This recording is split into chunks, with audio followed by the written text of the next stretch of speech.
everyone, and welcome to the Sci-Fi Workshop. This is Sean from the Sci-Fi Model Guy, and I'm happy to be here for our second live stream and our second giveaway drawing based on the things that happened. We found a couple extra names to throw in there, so we're going to redo the drawing in the next 10 minutes or so.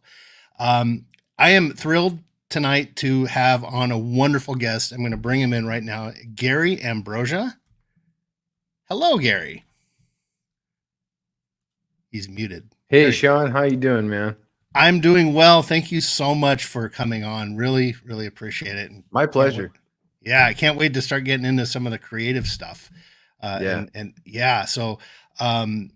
going to say hi. We've got the Sci-Fi Model Shop is in here. Len McIsaac. Hi, Len McIsaac. And I'm sure other people will be coming in. We've got a few people in. So, hey, look, we have a friend there. Right there, Andy Masterson. Get that guy out of here. Good evening, reprobate. What's the avatar? Is that him? That's his action figure that he made. Yeah. Okay. Yeah. Nice.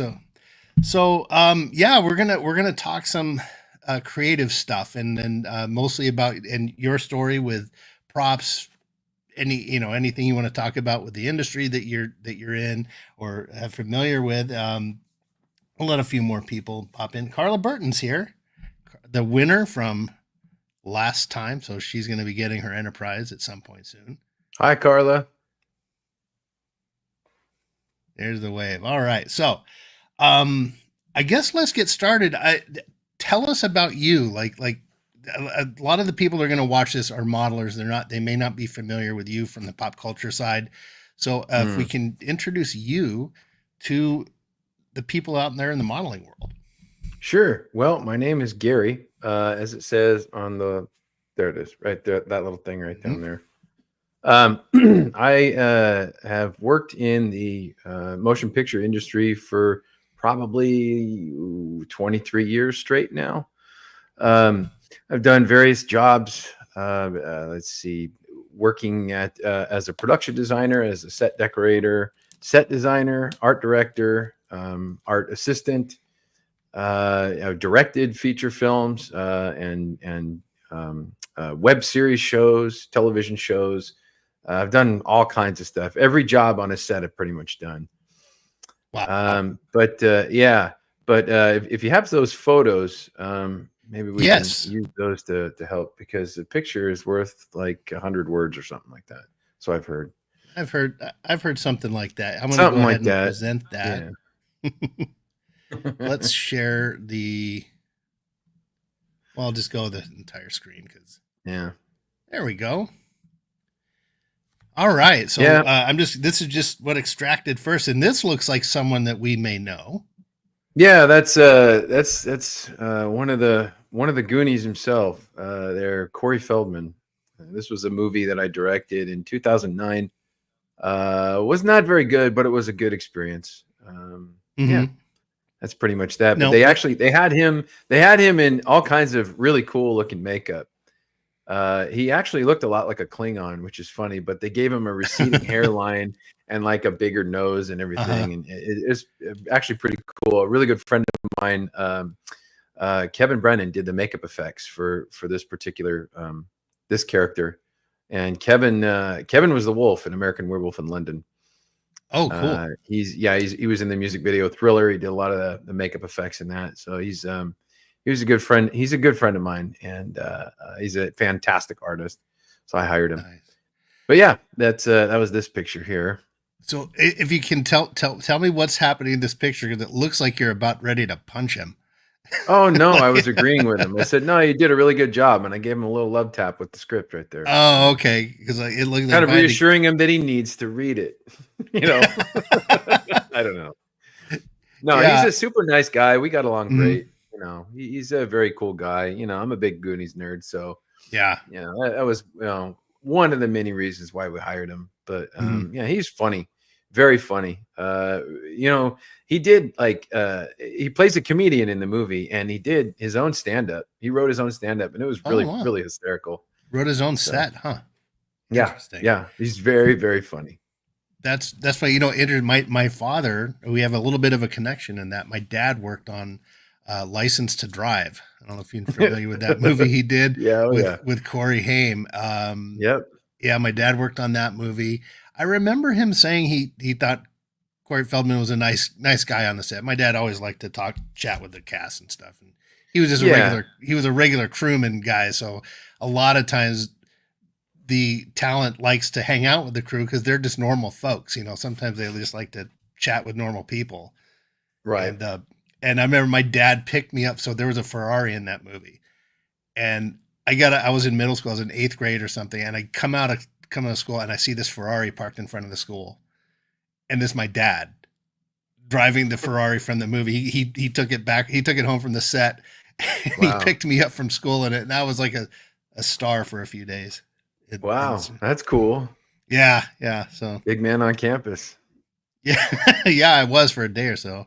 And there's Carla, Right. R.I.P. Corey Haim. Yeah, for sure. Okay, cool. But yeah, that picture just looks like you're going to go, hey, man, you got to start acting. No, he did a great Yeah. job. He's really Yeah. good. Very funny guy. Cool. All right, so I'm going to go to the next one. Here's a cool picture. Oh God. Are you directing here as well? Yeah, it's Daniel Baldwin. Same movie.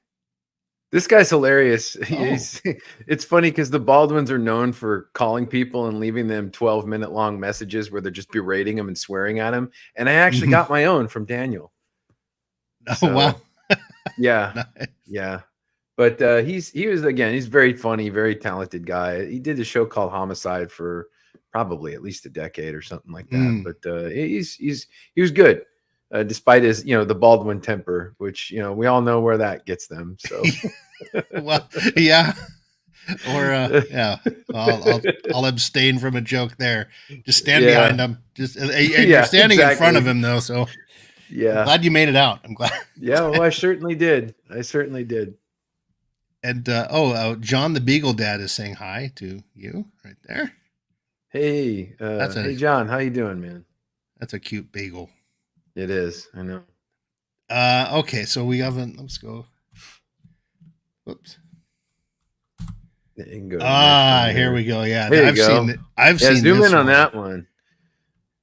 Yeah, this was okay. So this is an interesting story. Mm-hmm. So this is my very first day at Universal Studios, and this was the day, Sean, that I decided that what I wanted to do with my life.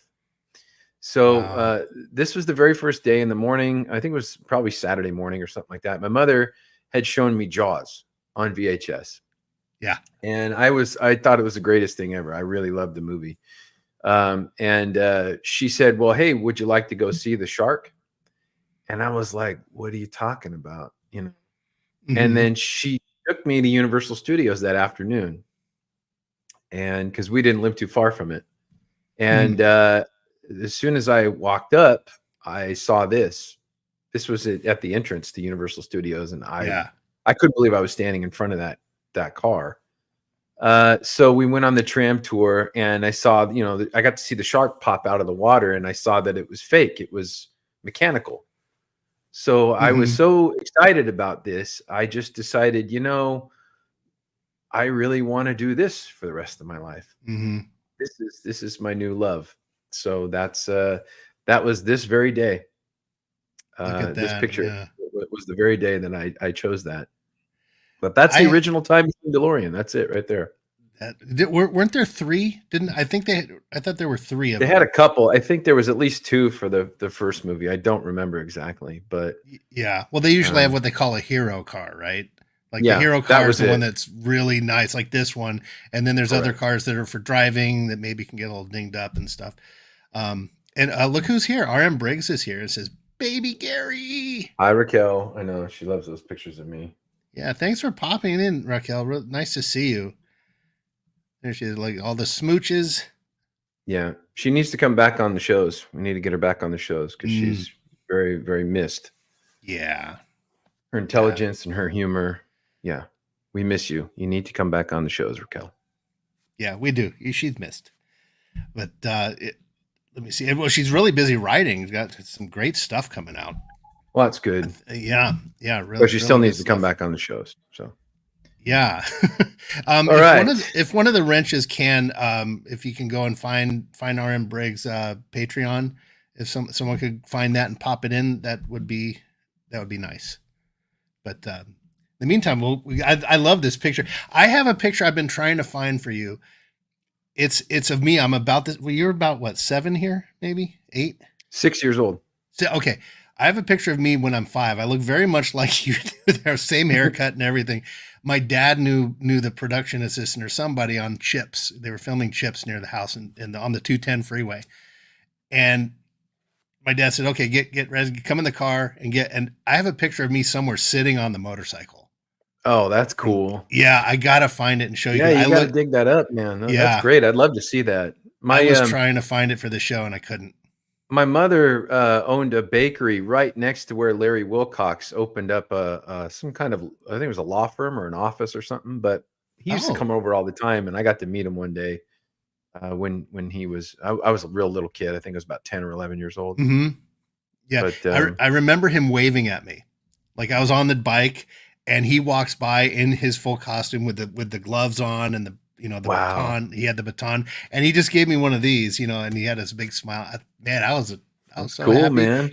because at 5 I thought it was John. I didn't know, I was still Right. so young. I thought it really was John, but Yeah. yeah, that's cool. And then I got to meet Eric Estrada later in life. Oh boy. Actually, I think I've told you my phone number is his.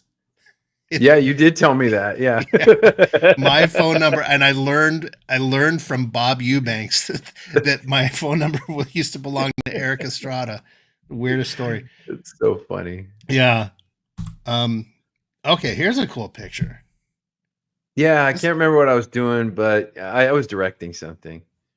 But I'm actually wearing my West Ed leather jacket, which is the Raiders of the Lost Ark reproduction jacket. Oh, cool. Yeah, the guy that made the original Raiders jackets from the first film, he retained the rights to have the pattern and to make them. So I got one. I don't know if they still make them anymore, but I got that back in 2007, and that's one of my favorite props. And it looks like is it comfortable? I know leather jackets can be really nice. Well, it is, but the thing about it is it's not designed for heat retention. It's extremely thin because Ford was running around in Tunisia in the desert, and it's 120 degrees in the sun, so it really doesn't warm up at all. So Yeah. you could wear that in the hot blazing sun, which I don't know why anyone would wear a leather jacket in the hot sun unless you're making an Indiana Jones movie. So Yeah. I learned that pretty quickly. I would wear it at night. It's cold. I'm like, why am I freezing my ass off? This jacket there's nothing in it retaining any heat. Yeah. And Andy is wanting to turn this show into a rated PG-13. Yeah. Oh, Andy. As he does, yes. Okay, SB4H is working on the link for RM Briggs, so that's cool. And John the Beagle Dad is saying that he has something he needs to show you. Oh boy. DM a link if you're following me. That sounds personal. Send me a DM link. I want to show you something. All right, John, I'll send you a link. Okay, here's another one. Is this the same one with Corey Feldman? Because you're wearing that Captain America shirt. Same production. Yeah, my agent wanted a picture of me with the camera. They always want that silly thing, so this is what I gave him. Like, show me a picture of you pointing or something. So I'm like, here, guys, take a picture so that my agent will stop hounding me for this.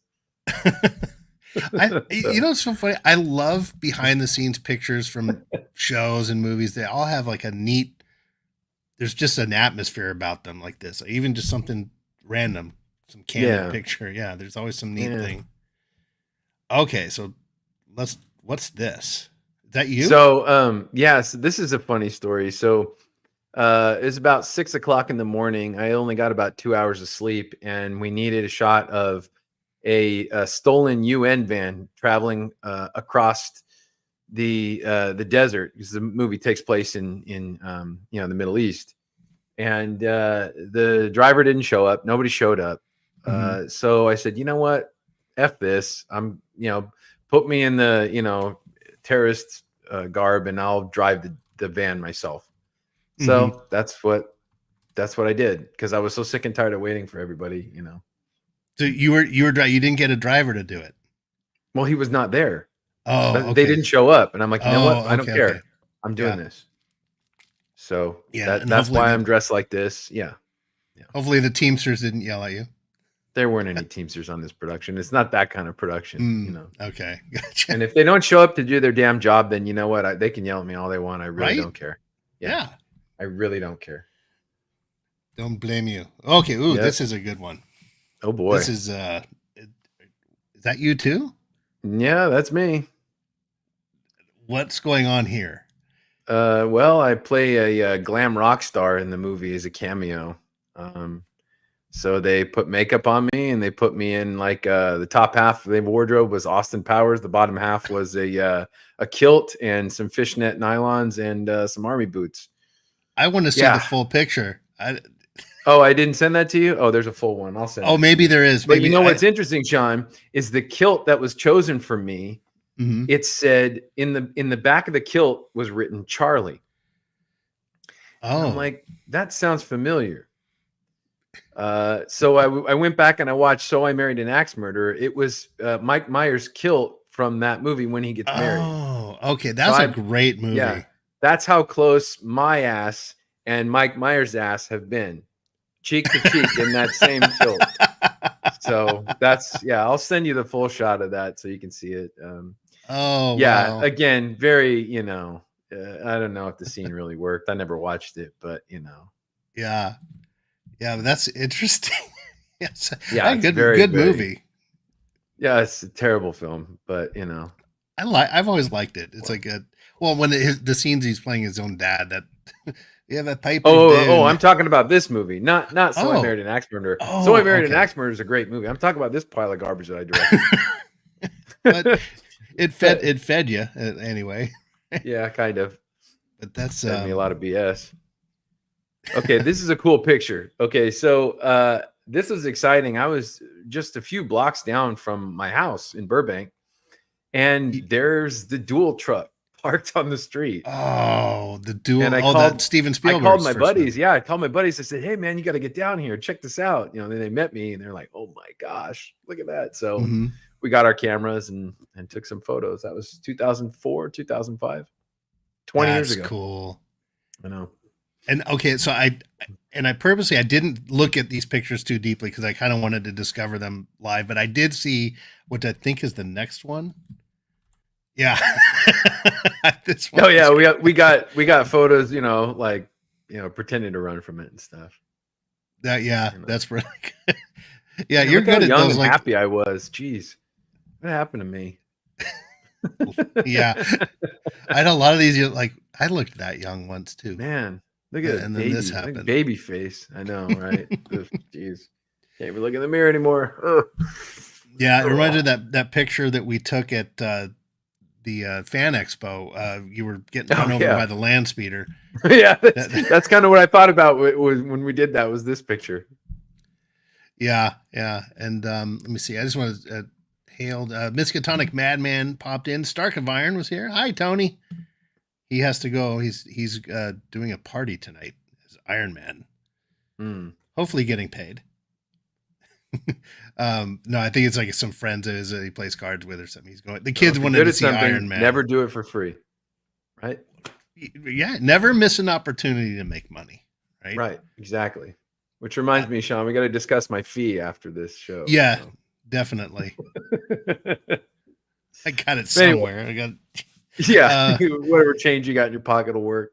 Yeah. Let's see. Andy's here. Oh, yep. Admiral Teague is here. Len McIsaac, Thetazord. Yeah, just popping in some highs there.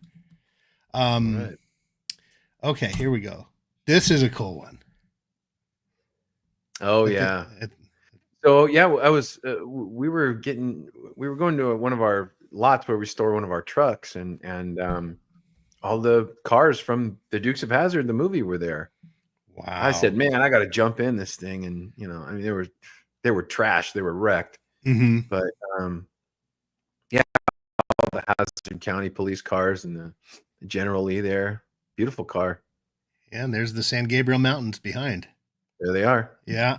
Right I there. remember when I was little driving by the CBS building and the car was they had it up on the top of the building, like on a rack or something.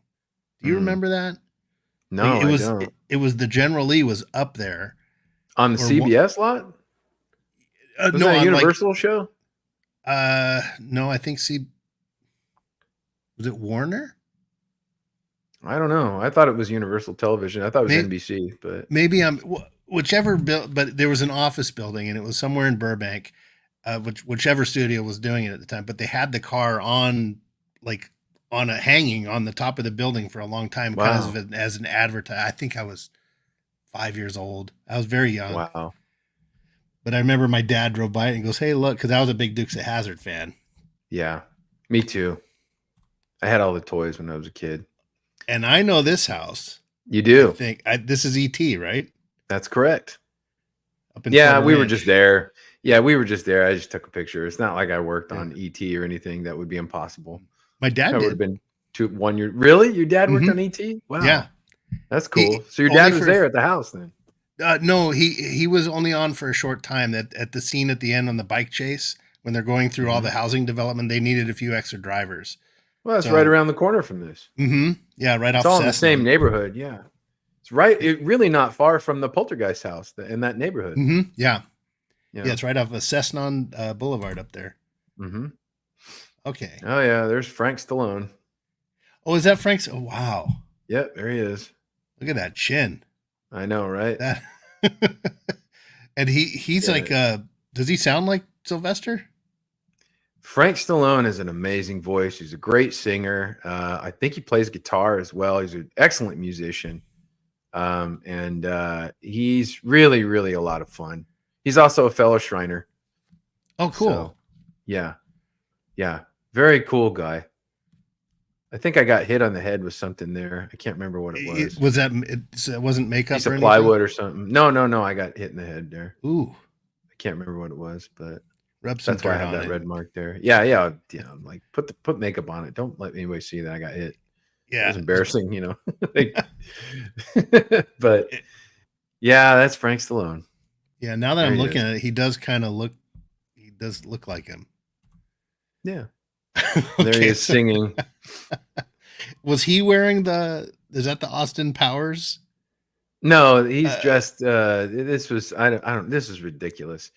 I mean this whole thing was just ridiculous. I don't really remember what was going on, but yeah.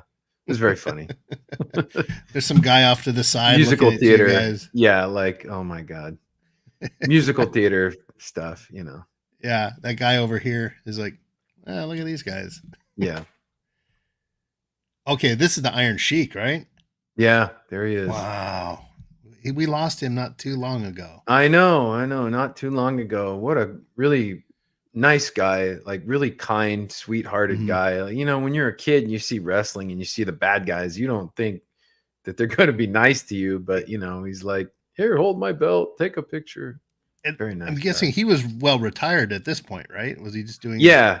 He was at the time known for a viral video of him screaming and yelling at somebody on the phone, and it was really funny. So we hired him to do that in the movie, and he was really funny. That's really funny. And he was totally American, right? Like that whole Sheik thing was an act. It's just act. It's just BS. Yeah. He was a very kind, sweet guy. Yeah, I remember when Hulk Hogan defeated him. Yeah. Okay, this is a cool one. Oh God, I forgot that was in there. I see some wine. Yeah. Who is this guy? Why does he look? That's the guy from Chicago Fire and House, Jesse. Australian actor, real handsome guy. But I think we were drinking. I can't remember where we were. From House, right. Yeah, I think it was at the premiere party of House or something. I don't remember. Oh, nice. But yeah, we were kind of drunk. So that's allowed. That's allowed. Okay, here you go. So you were at the Fan Expo when we were in Dallas, right? Were you there when we went and saw Larry? When we went and visited him? Larry Thomas. No. Oh, no. I remember you went off to talk to him. You didn't go up there with me? No, like Well, here he is, you, and yeah, this is here the he movie is. that he was talking about. This is the movie we were talking about. Okay, he's got the So nice fez cap on and a. yeah, I kind of dressed him like Sala, from Mm-hmm. Last Crusade. And I see like an old school projector there. Yeah, Like I remember those. All right. the Gen X people remember those things from school. Oh yeah, Yeah, SB4H, back of line. yeah. Larry's a great, very talented, funny actor, and we were in acting school together. And Mm. we had this thing in the acting class called it's called terrorist theater, where let's say you weren't booking a job. Mm-hmm. Well, they would put you on something called terrorist theater, and that means that you had 2 weeks to find a job, any job. And if you didn't get a job in 2 weeks, you left the class. You could not come Oh, back. wow. Right. It was serious business, and Larry wasn't booking anything. So, the idea of the exercise is that it's really your responsibility to get your ass out there and find work. Mm-hmm. So he went on, they put him on terrorist theater, and he had to book something. The job that he ended up booking was the soup Nazi character on Seinfeld. Mm. And Okay. it totally boosted his career. So you can Wow. see it's, the whole idea of the exercise was it's really your attitude that holds you back, not, the rest of the world. So it was a Yeah. huge lesson for him. And he's, everything he's booked, he books work all the time now, ever since Mm-hmm. then. Oh, Very, good. very funny, very interesting guy. Yeah. I remember reading a thing that he kind of resented that role or something. There was some story Jason Alexander told about he didn't like having that name as his character in the show. I don't remember. I don't know. Okay. Well, now we've said the T word and the Germany guy's word on the streams. Did we really? Yeah. The Yeah. T word? Terry. Yeah. Oh, are we not supposed to say that? I don't know. You hear that. I don't think the channel. I can't keep up with all these stupid woke rules. I know, right? I can't. I try not to, say the seven naughty words that we're not supposed to say on television. As far as according to George Carlin, sometimes they slip out, but other than that, I can't be stopped from describing basic words in the Oxford Dictionary. You know what I mean? Exactly. Yeah. It's just, I don't know I don't know how that works. I don't either. But I But thought it was cool. we have some more photos, right? Yes. Yeah. What do we got? What else we got here? Oh, here's. Oh boy, there's that asshole Niedermeyer from Animal House. Mark Metcalf. The guy from the Twisted Sister videos. Oh, right. Okay. Yeah. And it looks like he's an army guy here. Yeah, yeah. Hickory. But he was boy. Yeah. He's like Niedermeyer in real life. That's the only way I can describe Mark. Because he was not nice at all. He really wasn't. I don't know whether he was drinking or whether he had a problem or something, but not a very nice guy to work with, unfortunately. Yeah. TKS model Bauschmeid. Sure. This German guy isn't offended. Carry on, guys. Hey, see, there we go. Yeah, there we go. Yeah. But yeah, those 7 dirty words, I could spew them off real quick. I've heard that bit so many times. Right. Okay. We know what house this is now. Well, everybody stops to get this shot, But where is this? It's in. Oh man, now you're gonna make me think. If you get on 5 freeway and you head north from Burbank, it's just a couple of miles up off of. I don't remember the exit, but it's pretty easy to find now. You could just Google search it; it pops up. Mm-hmm. I'm not going to announce the address because it is a privately owned home, so do not go there and just walk on people's property. But yeah, there it is, the McFly home of 1985. Yeah, very cool. How many people do they think look out the window like, oh, there's another one? Oh yeah. Oh man, they when I was there originally, boy, they were mad. Oh really? They were like, you do whatever you want, but don't you dare come on our proprety. We'll shoot you. Like, okay. Oh yeah, yeah, yeah. It does. It looks like something like North Hollywood-ish. Yeah, it's so weird. I mean, I've lived there my life. Mm-hmm. Okay, here's something cool. Yeah, this is when I was working on Pirates of the Caribbean Part 2. and that is the Ooh, Royal neat. Navy ship. Ooh, cool. What was your role in that film? Just various art department stuff. Oh, okay. You know, didn't really have a specific title. Didn't work there for too long, but that was one of my first jobs. You know, I think I'm Oh, okay. 22, 23 in the shop there. Well, let's zoom in here. We got big muscles, Oh yeah, super big muscles. Give me a break. square jawline. Yeah, I know what happened Yeah, to that. Jeez. look at me, man. I used to look like that. Yeah. So that Yeah, was this is the I can never remember the guy's name. Is a squid face guy that's playing the organ in this movie. I don't know, but that's his little place that he's underwater or something. But yeah. you've got some fans here. Gap After Dark is sexy Gary. Oh boy. RM Briggs says RM Briggs said you are our Brad Pitt. Oh well, that's very nice for. I think he's much more handsome, but that's just me. Now this is an interesting photo. Yeah, we all know this house. Yeah. I did my best Norman Bates impression at the top, but yeah, that's a very cool photo. You can zoom in on it. And it is one of my favorite photos. It's one of my favorite movies, and what's up in yeah, there? she's up there in the window. There she is. Is she really? Is that like a cutout or is it a? No, there's a prop up there. Wow. Not the original one. That's at a museum in France. Oh, okay. But I remember that scared the jeebies out of me when I was little. Oh, I know. Oh, I just remember I was watching the show and my mom knew what was coming and she didn't warn me. And I must have been 5 and they turned her around. I'm, oh, yeah. Oh, man. And then when it turns around, it looks like somebody kind of like jarred the skeleton. Yes. And that always scared me. That weird moment, like it hit something and moved.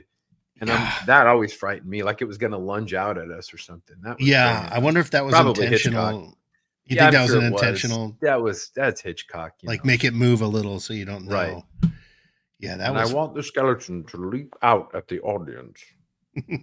Yeah. No, I had heard there was talk that they were going to tear this house down, and then someone saved it, or there was like a petition or something. I don't know. I think it's going to be condemned because it's in such bad shape. It was in bad shape back then. I have a few pieces of it. I don't know how that happened. They just ended up in my truck. I have no idea. But go ahead. Oh no, I was going to read Gap's question. He said, "Is this a real house or just the outside of the house?" It is a real house. There's just nothing really going on inside it.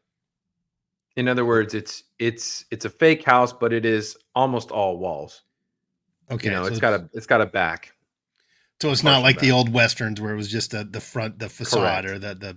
It does have a roof. It does have I believe it has all complete walls all around. But you can go into it, and it's just fake on the inside. The entire thing's open, framing.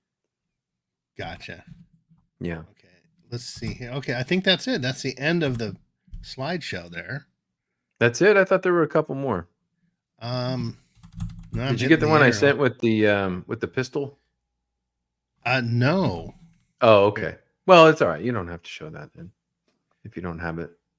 Well, I'll go and look while we're. It's okay. It's not a big deal. We can we can move to something else. There might be more. Maybe I didn't copy them over well enough. Let's see. There's some cool looking models you got behind you there, Sean. Oh, thank you. Yeah. So yeah, the Enterprise D, which I do want to thank you personally on the air live. The little communicator that's in there. I do have permission to say this, right? Yeah, go ahead. Oh, okay. Yeah, thank you for that.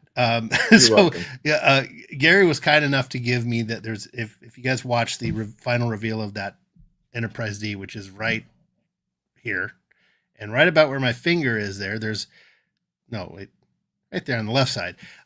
Gary had given me a facsimile of the Star Trek communicator that was made from the original mold, right? Yeah, not a facsimile. It's a casting of the actual thing. Okay, it's a casting, right? But yeah. I mean, it wasn't it wasn't film used, but it was made not the same used. way. No, but Sean, made in the same Sean, way. I'm not giving you a screen used one. No, yeah, I know that. I just want to explain Right. to the viewers Yeah. that it was made from the same thing. So it's the same thing that would have been used on the show. Yeah. And I think it was it funny. great. When I met you in Dallas, I said, "Say, hey, what's your favorite Star Trek show?" I think you said the original series. I Yeah. said, "So you're not a fan of Next Generation?" You're like, "Not really." And then I was didn't like, "Well, say that that. answers that." Well, I you did said not say- something.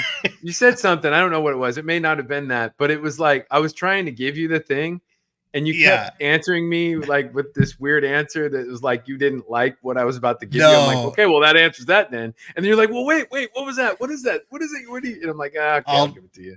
That was really funny. Yeah, you asked me like, are you a TNG fan? I think I said like, yeah, but I'm more of a TOS guy. And you're like, oh, what it was. And I'll tell you the reason why is I generally don't like getting stuff from people, like people on the inside. Like, I've never been the kind of person to ask like, hey, can you get me tickets to this thing, or can you give me, I don't like that kind of stuff. But that's asking. Yeah, I know you're kind of you're kind of shy when it comes to receiving gifts, but that was important. That when I brought that stuff along because I only give that stuff to people I really care about, well, and people who will like are worthy of it, because I won't sell this stuff to anybody. I won't sell it to anybody. I'll just give it to someone I feel is worthy, and that someone that would appreciate it, which exactly. I do. So yeah, and so hopefully it is. I put it in a nice, safe place, and it's a meaningful place to have put that. Oh yeah, right next to that beautiful model. Yeah, it looks great. Yeah, thank you. Yeah, look. Oh, hey, Jill's here. Anti-derivative Jill is here. Hi, Jill. And yeah, I'll have to go through. I will find some. I don't want to. Yeah, don't worry about it. We can go on to something else. Yeah. So let's see here, and I want to scroll up here. I'm just going to scroll up in the chat on YouTube because I don't. Oh my God! Look at this. Miskatonic Madman. Hey, sends a $20 super chat. Here's some stuff for you, Sean. Well, thank you. Oh my goodness, I totally forgot something. I forgot to do the drawing. I promised everyone that we're going to do the drawing in the first 10 minutes.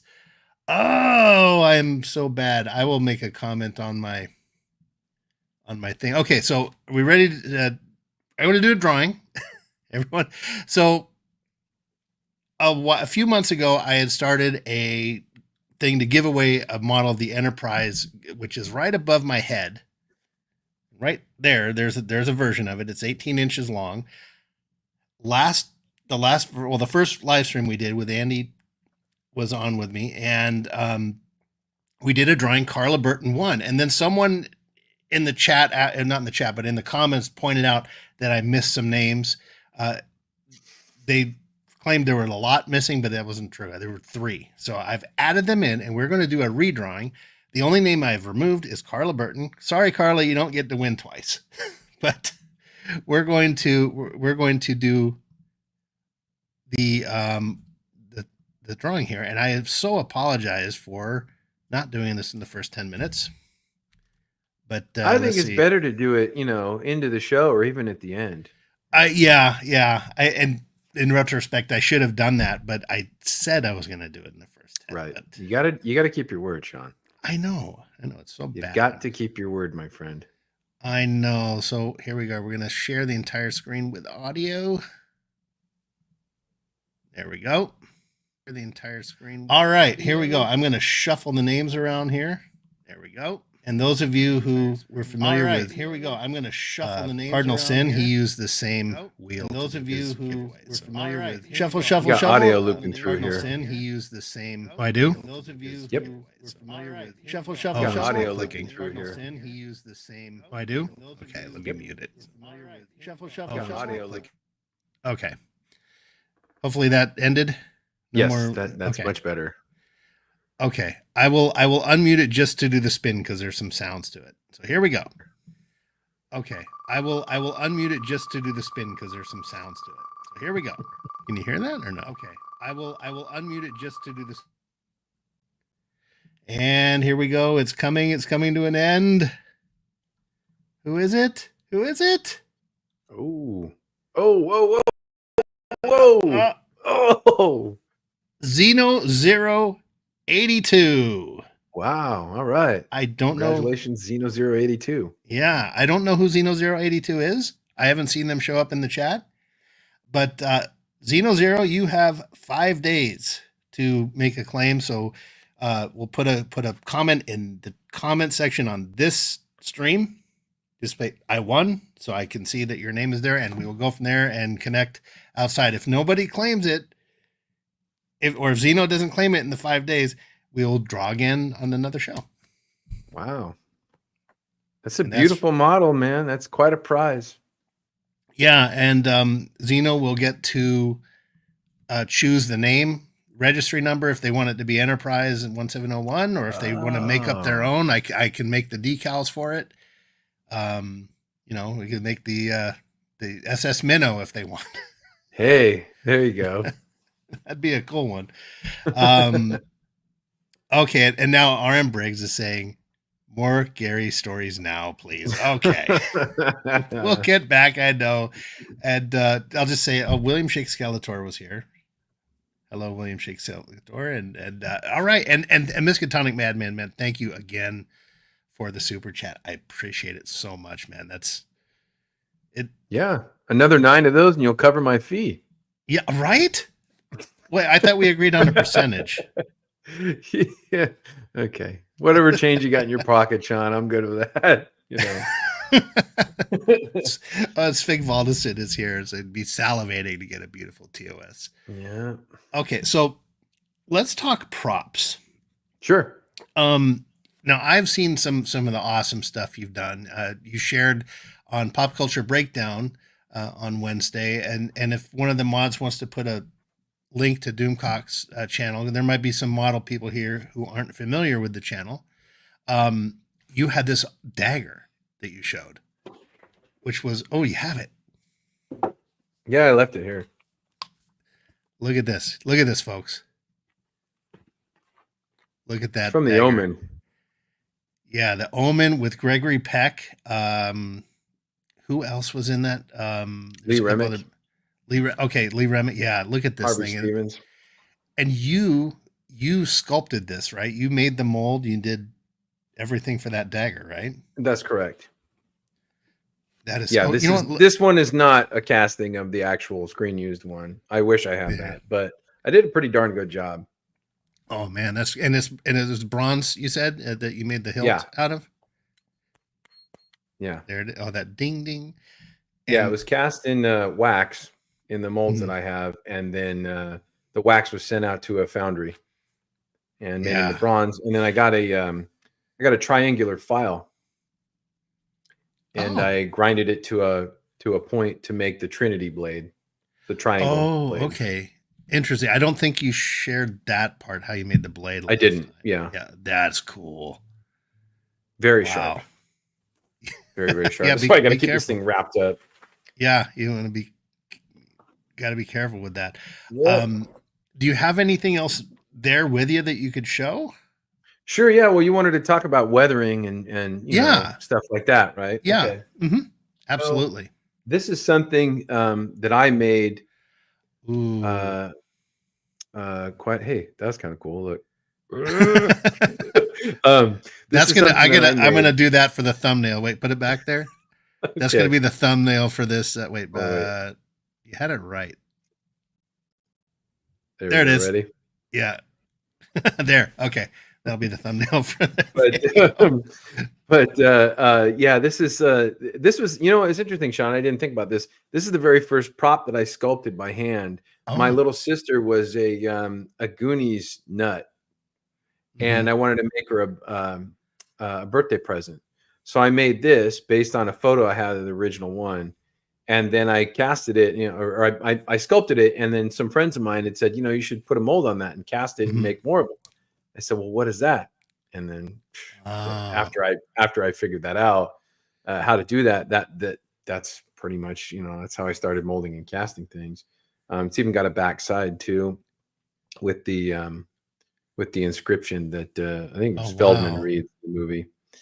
But this is just basically, you know, cast resin, and I use what's called a mica powder inside the mold, which is a metallic powder, and you just kind of dust it into the mold with a paintbrush, a dry paintbrush, and it's microscopic. It's like atomized metal, so it's very dangerous. You can't breathe it, even though I breathe it all the time. But you're not supposed to breathe it, and it basically, when it comes out of the mold, it plates the piece in it looks like metal. It really looks like metal. And then I used a little bit of copper paint just to spray paint, to touch it up.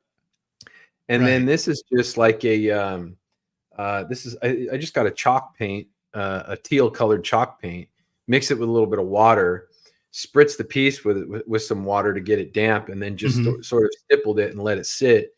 And this is that's the weathering technique on it there. That's it looks cool. really, really nice. Can that be done to styrene, or could only that technique only be Anything. on anything? This is plastic. Okay. But it looks like it's metal. That's a cool technique. I'm gonna share here the screen here. So I see some people in the chat are asking, and there it is. This is from the movie. I think this is a shot from the movie. Yeah, and that's the key. That's a skeleton key. It's from the Goonies. Some people were asking. Yeah, said you did a pretty good job. Yeah, he did. You did great. Now, did I recall that you had some of the money or the gold coins from there? I have the only full set of real screen used Goonies treasure. Okay, ever. Yeah. My cousin Randy had one. Yeah. And he sold it. Very, very hard to find. Yeah, I have there's 7 different coins. I have all of them. Oh yeah. He had and some of the original gold bars as well. That's cool. Yeah. When we would go to his house, he had this little pile. He had like a little tray and he had the pile of treasure in his house. And I was like, I want it, Randy. Give it. Where'd he get it? He knew someone who worked on the movie. Wow. Okay. Yeah, he knew so. It wasn't like there weren't that many made. There weren't that many. If you look at the movie, there's really not that much gold. It's a tiny little table, and all the kids are looking at it. It feels like it's a lot, but there's probably only 1,000 coins scattered on that table, which is not that much treasure. Yeah, it was like a handful. I don't think there were any of the jewels, but it was just some of the doubloons that they had. Wow. And he either gave them away or sold them. Ugh. But yeah, I have 25 of them. Oh man. Yeah. Cool. Okay, so what else? Do you have anything else there that you could grab and show us? Well, actually, I have a couple pieces that I made for the Doomcock universe. If you guys are interested in seeing that. Yes. Now, I don't know if you guys have seen some of Doomcock's, environment, where he is in the center of the earth and all that. Well, that's all done here. I have a small soundstage next door, and all that stuff is shot here. And for example, these little things are in the backgrounds of his, it's like a cargo crate and a toxic waste barrel type thing, And you made these kind of focus there. Let me see if you scratch built these, I'm guessing. Yeah, these are all built from scratch. Wow. But these are little scale pieces that I use for so that the audience can judge the scale of how big the model is supposed to be. You could build an environment, but until you see things like a handrail or a barrel or a crate, you don't really know how big it is compared to a human being. Right, something we can relate to. Exactly. Right. So that's why there's lots of those little kind of things scattered throughout the model, so that you kind of get an idea of the scale of Doomcock's environment. So, and the majority of his environment is made up of things like this. Ooh, that looks like a vault door or something. Yeah, it's just kind of a random kind of sci-fi decorative panel. Which it's basically like, Greebly is attached to this thing, and then it's painted and weathered. And then let's see, this one's interesting. So this is part of this is actually part of Omnivac. Oh, cool. So this was inspired directly out of Return of the Jedi. And if you look at the scene where they're breaking into the bunker in Return of the Jedi, you see like behind, some Imperial officer pulls a gun on Han Solo, tells him to freeze, Yeah. and Solo throws the grenades at him, and he falls, over the railing. Well, if you look in Right. the background, there's a series of these like giant Tesla type conductors. Right. So this is the actual piece that they used on that same model, which is just a Saturn Oh. V rocket booster. And these are a stack of medicine cups, which again is the same Oh. kind of part that they Yeah. used to make that model in Return. There it is, right there. Yeah. So So they just, back here yeah, in the tunnel. exactly. So then I actually put, because it was so Star Wars oriented, I put R2D2's leg right here, which I thought was kind of funny. Oh, that okay. But these, there's a series of these in a row, and we just animated little, bits of electricity sparking in between the two, just Mhm. like in Return of the Jedi. Just as kind of a nice little, nod to that, the way that I always loved that model, that miniature that they built for Return of the Jedi. But Yeah. this is it. And And it's there's a series of these in a row. and it's really interesting. There's one of the viewers of this channel. He goes by Trek Mods, and he did what you're describing here. Like you could just find random stuff and put it together to make a neat prop or a neat Yes. model. That's another thing I want to show you here. So this is the last piece of the Doomcock universe that I have. I was going to show you guys. Mhm. This, I don't remember if this has been featured yet, but I call this the Death Blossom. Ooh.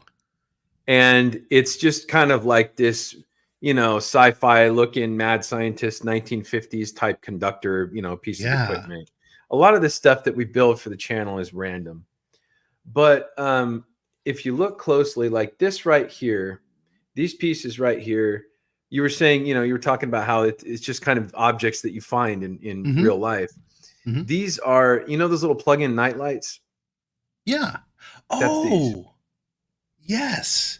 So the night light has kind of a ribbed design to it.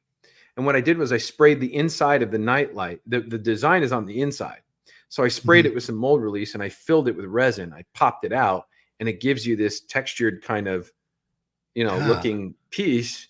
And then I made a mold of that and then just cast them up. And then the rest of these are kind of like, I think this is an air freshener for a car. This just, they're kind of random pieces from different models and things like that.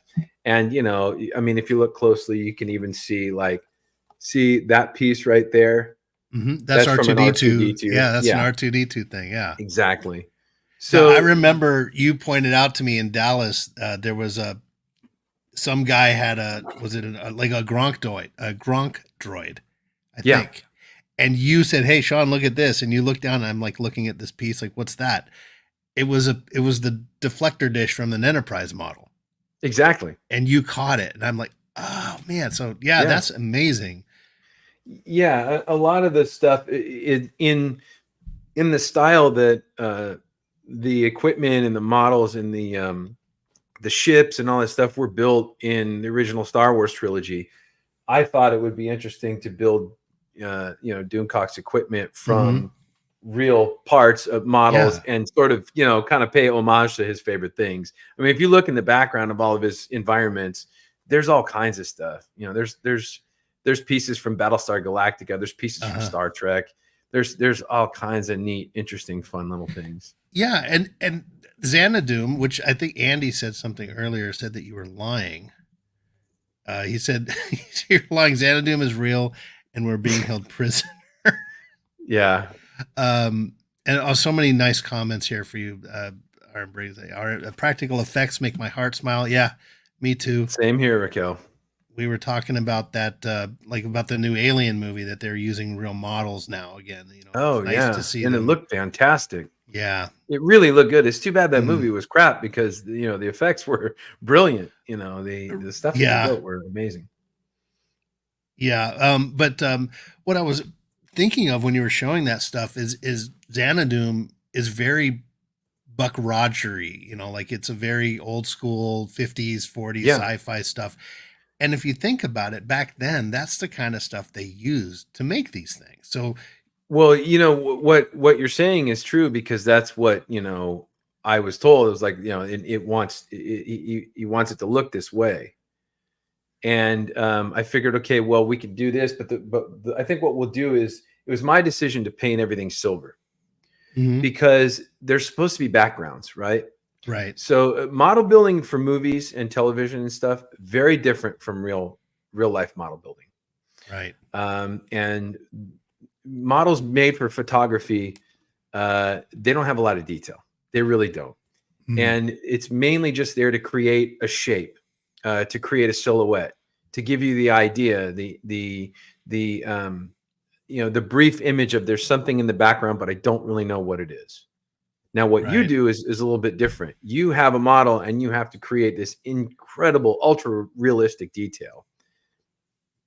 So, Bye, Carla. Carla's leaving. Bye, Carla. Yeah. Bye. Thank you for coming. So some of this stuff, it's not built for, I mean, you can look at it up close and it's impressive, but it's built for photography. It's built for Right. movies. It's built for, being broadcast on YouTube.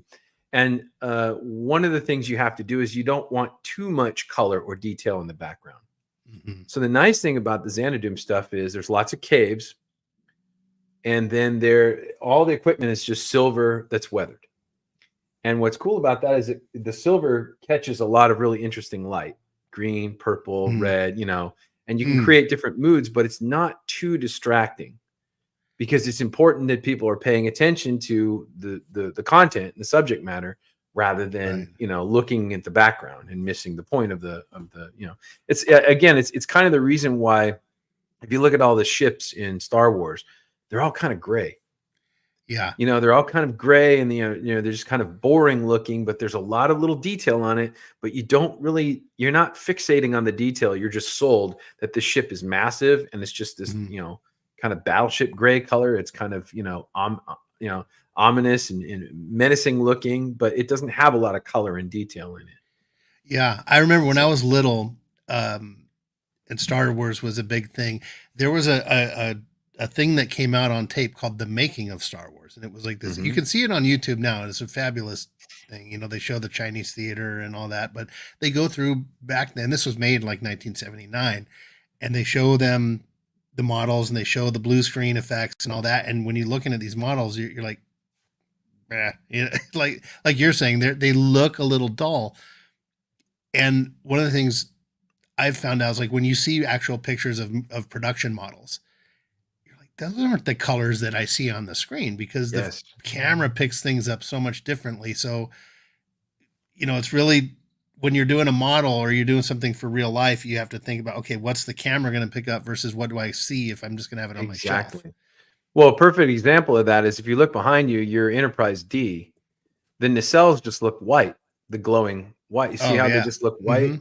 Well, that's because, there's not enough light being projected onto it. Now, when they're doing a pass at that Enterprise D model, they have to do what's called motion control.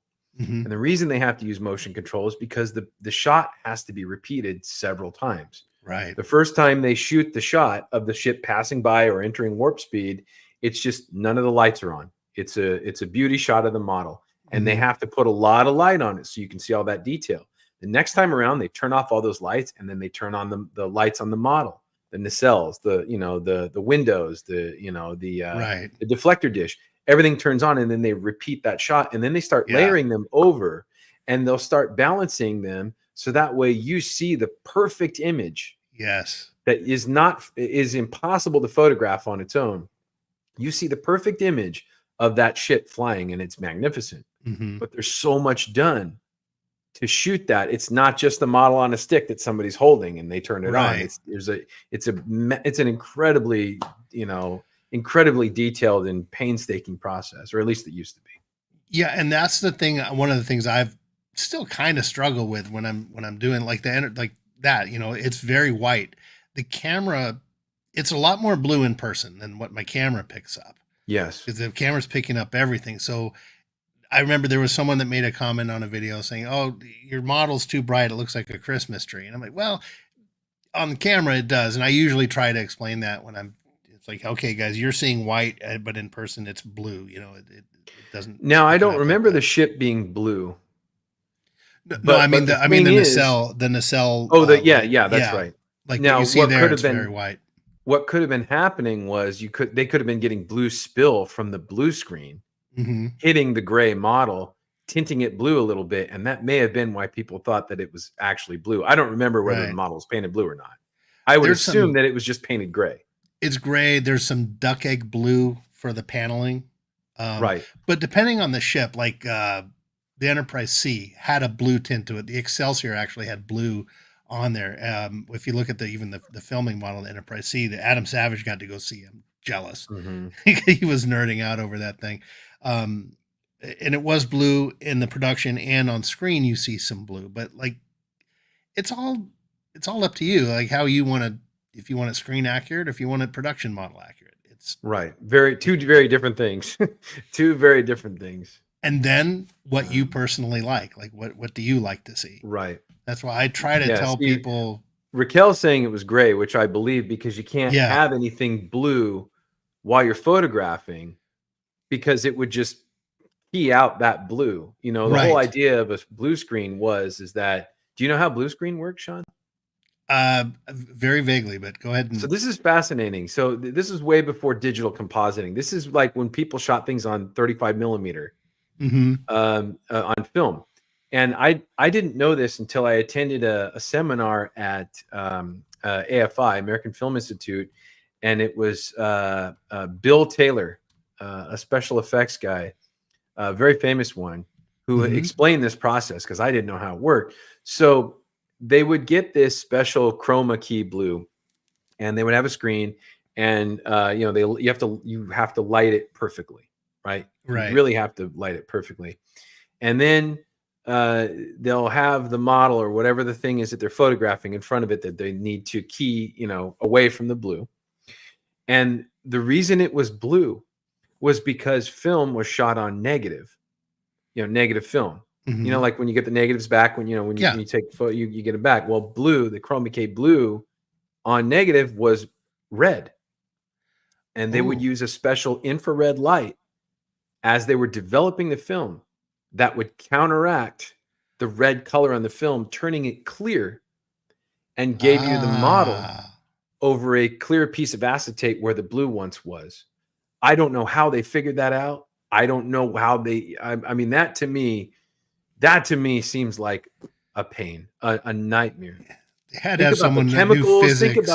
Yeah. Think about everything you had to know, and you had to be this master colorist, just to get a decent key. Now we just click the button. I mean, look, Sean, right now, look at you're broadcasting right now. You don't even have a green screen, and the No. computer's removing you from the background. Yeah. If I So move too much, you see. Yeah. right, but still, it's just like it's the click of a button nowadays. I mean, if you have a green screen, Mhm. it's the easiest thing in the world to key out. Nowadays, you don't even need to use that specific chroma key blue. You could use any color that's Yeah. not seen on your subject. So, but that's how they used to do that. That's how they used to photograph those old models, like on the original series Star Trek, and that's why the colors don't look so great, and people really didn't know what color things exactly were until, like Raquel said, they published it in Right. the Yeah, they Smithsonian. they dug it in and looked at it and stuff. So like Right. the Enterprise there above the TOS one that I do, I use a Japanese navy gray, and it actually has a little green in it. It's like there's a little green tinge to the thing. Yeah. What we see on the screen, if you look, there's a little bit of a green. If I just sprayed it gray, you'd like it doesn't look right. Like it's Right. And the green may have been a result of the color correction. right. You know what I mean? Like, I don't know if are you using it comparing to the remastered series, or are you talking about like the original? The original, The old, yeah. See, yeah. those shots, they could end up a little green, a little orange, a little because of the chemical process. Hmm. So the real way to go is looking at the model, and that's what it was supposed to be. Yeah. But see, then there's the thing of like, that's what it was on camera, so that's what it is. Right. It depends on, like you were saying, do you want screen accurate or do you want stage accurate? There's two different Yeah. Now versions. on next to the Enterprise there above me, there's a D7 Klingon ship from the show. That Mhm. one I did model accurate. I found a picture of the ship, the original ship, and I did it. It's very green color, like cockpit green. I think that's what I used, and it looks just like the model. But I wanted that filming accurate, so it just was my mood when I built the Right. thing. But it was it was really cool. If you can tell us about any basics you have for weathering, like because I know you talked about the key. Yeah, you know what I use, sometimes I make my own weathering, which Hmm. you can actually do with just a solid pigment paint and some purified water Hmm. Hmm. if you're water based, which I use acrylics, but Yeah. I use, what's the name of that it's a real famous brand that has they have a whole series of weathering. I can't remember the name of it. There's a Tamiya weatherine system that's almost like It's a little not Tamiya, it's another one. Vallejo. Leo. That's the Okay. company that I Hmm. use. So I used Vallejo wash for all this, just like a black and brown. Hmm. And the real trick is to get the waddle, the waddle. The real trick is to get the model sprayed wet. And Hmm. if you get a real fine mist on the model, and it's always best. It doesn't really work out if the model is glossy, if it's got a sheen to it. It's always got to be matte. You get much Yes. better weathering when it's matte. You also know that Hmm. scale doesn't really show gloss. So if you have a Right. glossy miniature, it gives it away because you can't see that shine at that scale. Right. So really gloss is just kind of unnecessary. But I usually try to make these as matte as I possibly can. The silver spray paint is not that it's not glossy. It's bright and shiny, but it's not glossy. So that way the moisture can absorb into the paint. I'll spray a little bit of the water on there, mist it, not like gobs of water, like Right. very fine mist. Uh-huh.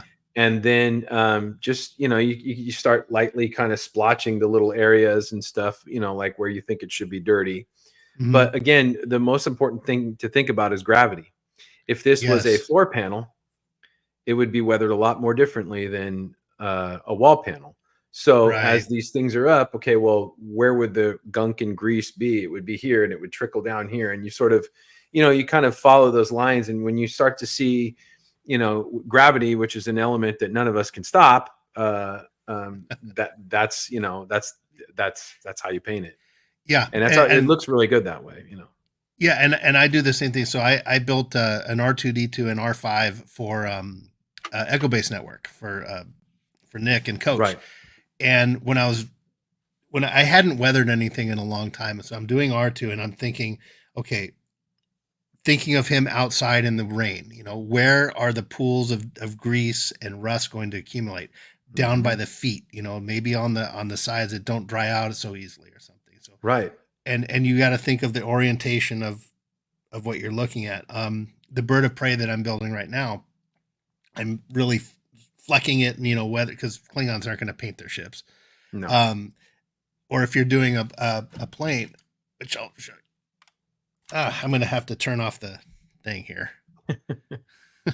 You guys are going to see my messy bed. So, but so this here is one of the only military things I've done. This is Maverick's Oh yeah, Tomcat. So let me see it. it looks good. Oh, thank you. There you can see Maverick. Goose is dead, Mav. But if you're thinking of like weathering a plane, it's going to get the weathering in the nose and the front of the wings here, right? Hmm. So when I'm doing weathering, what I'll do is I learned this from watching how they did Independence Day when they blew up the cities. Hmm. If you're gonna something's gonna be flying this way, right? Well, I can't throw stuff at it. So what you do is I turn it this way, and I use gravity for my salt. I use a Hmm. salt technique, and that simulates it going through the atmosphere. Very So, good. kind of what you're saying, you have to think of how are these things gonna, how is the weathering gonna happen to your Yes, to your stuff? Yeah. it's the most important part of the scale of a model. Mm. I mean, this just looked like junk spray painted silver until I started weathering it. ironically made it dirtier. And then it Yeah. started looking like a real, Real. piece of something with, when you look at it, it's called the compelling impression. Mm. The compelling impression is when you look at something and for a moment you're actually in suspension of disbelief that you're actually looking at something real at that Mhm. scale. You're feeling that kind of, oh wow, I feel like I'm looking at a real pirate ship right now or something. You know what I mean? Mhm. The Mhm. compelling impression. That's what you need to achieve as a model maker.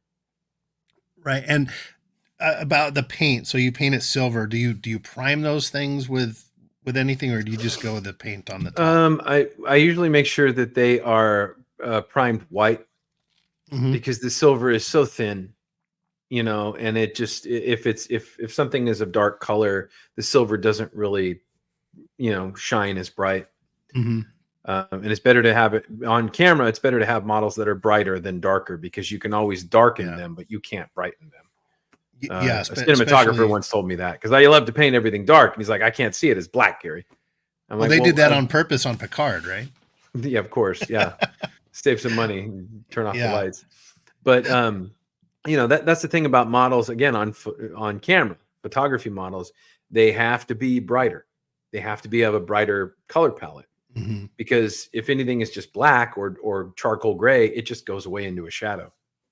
Yeah. And I've found that, I mean, even though I'm making stuff for myself or for other people, even when I'm doing my videos, I have to constantly tell people, okay, these lights are not as bright in person than what you're Right. seeing here, so and I'll show the paint that I'm using, like that, the nacelles that you see on the Enterprise E. I used a Tamiya blue, and they look like they're white on that I know. thing, but in It's just the person, camera. Yeah, it's the camera.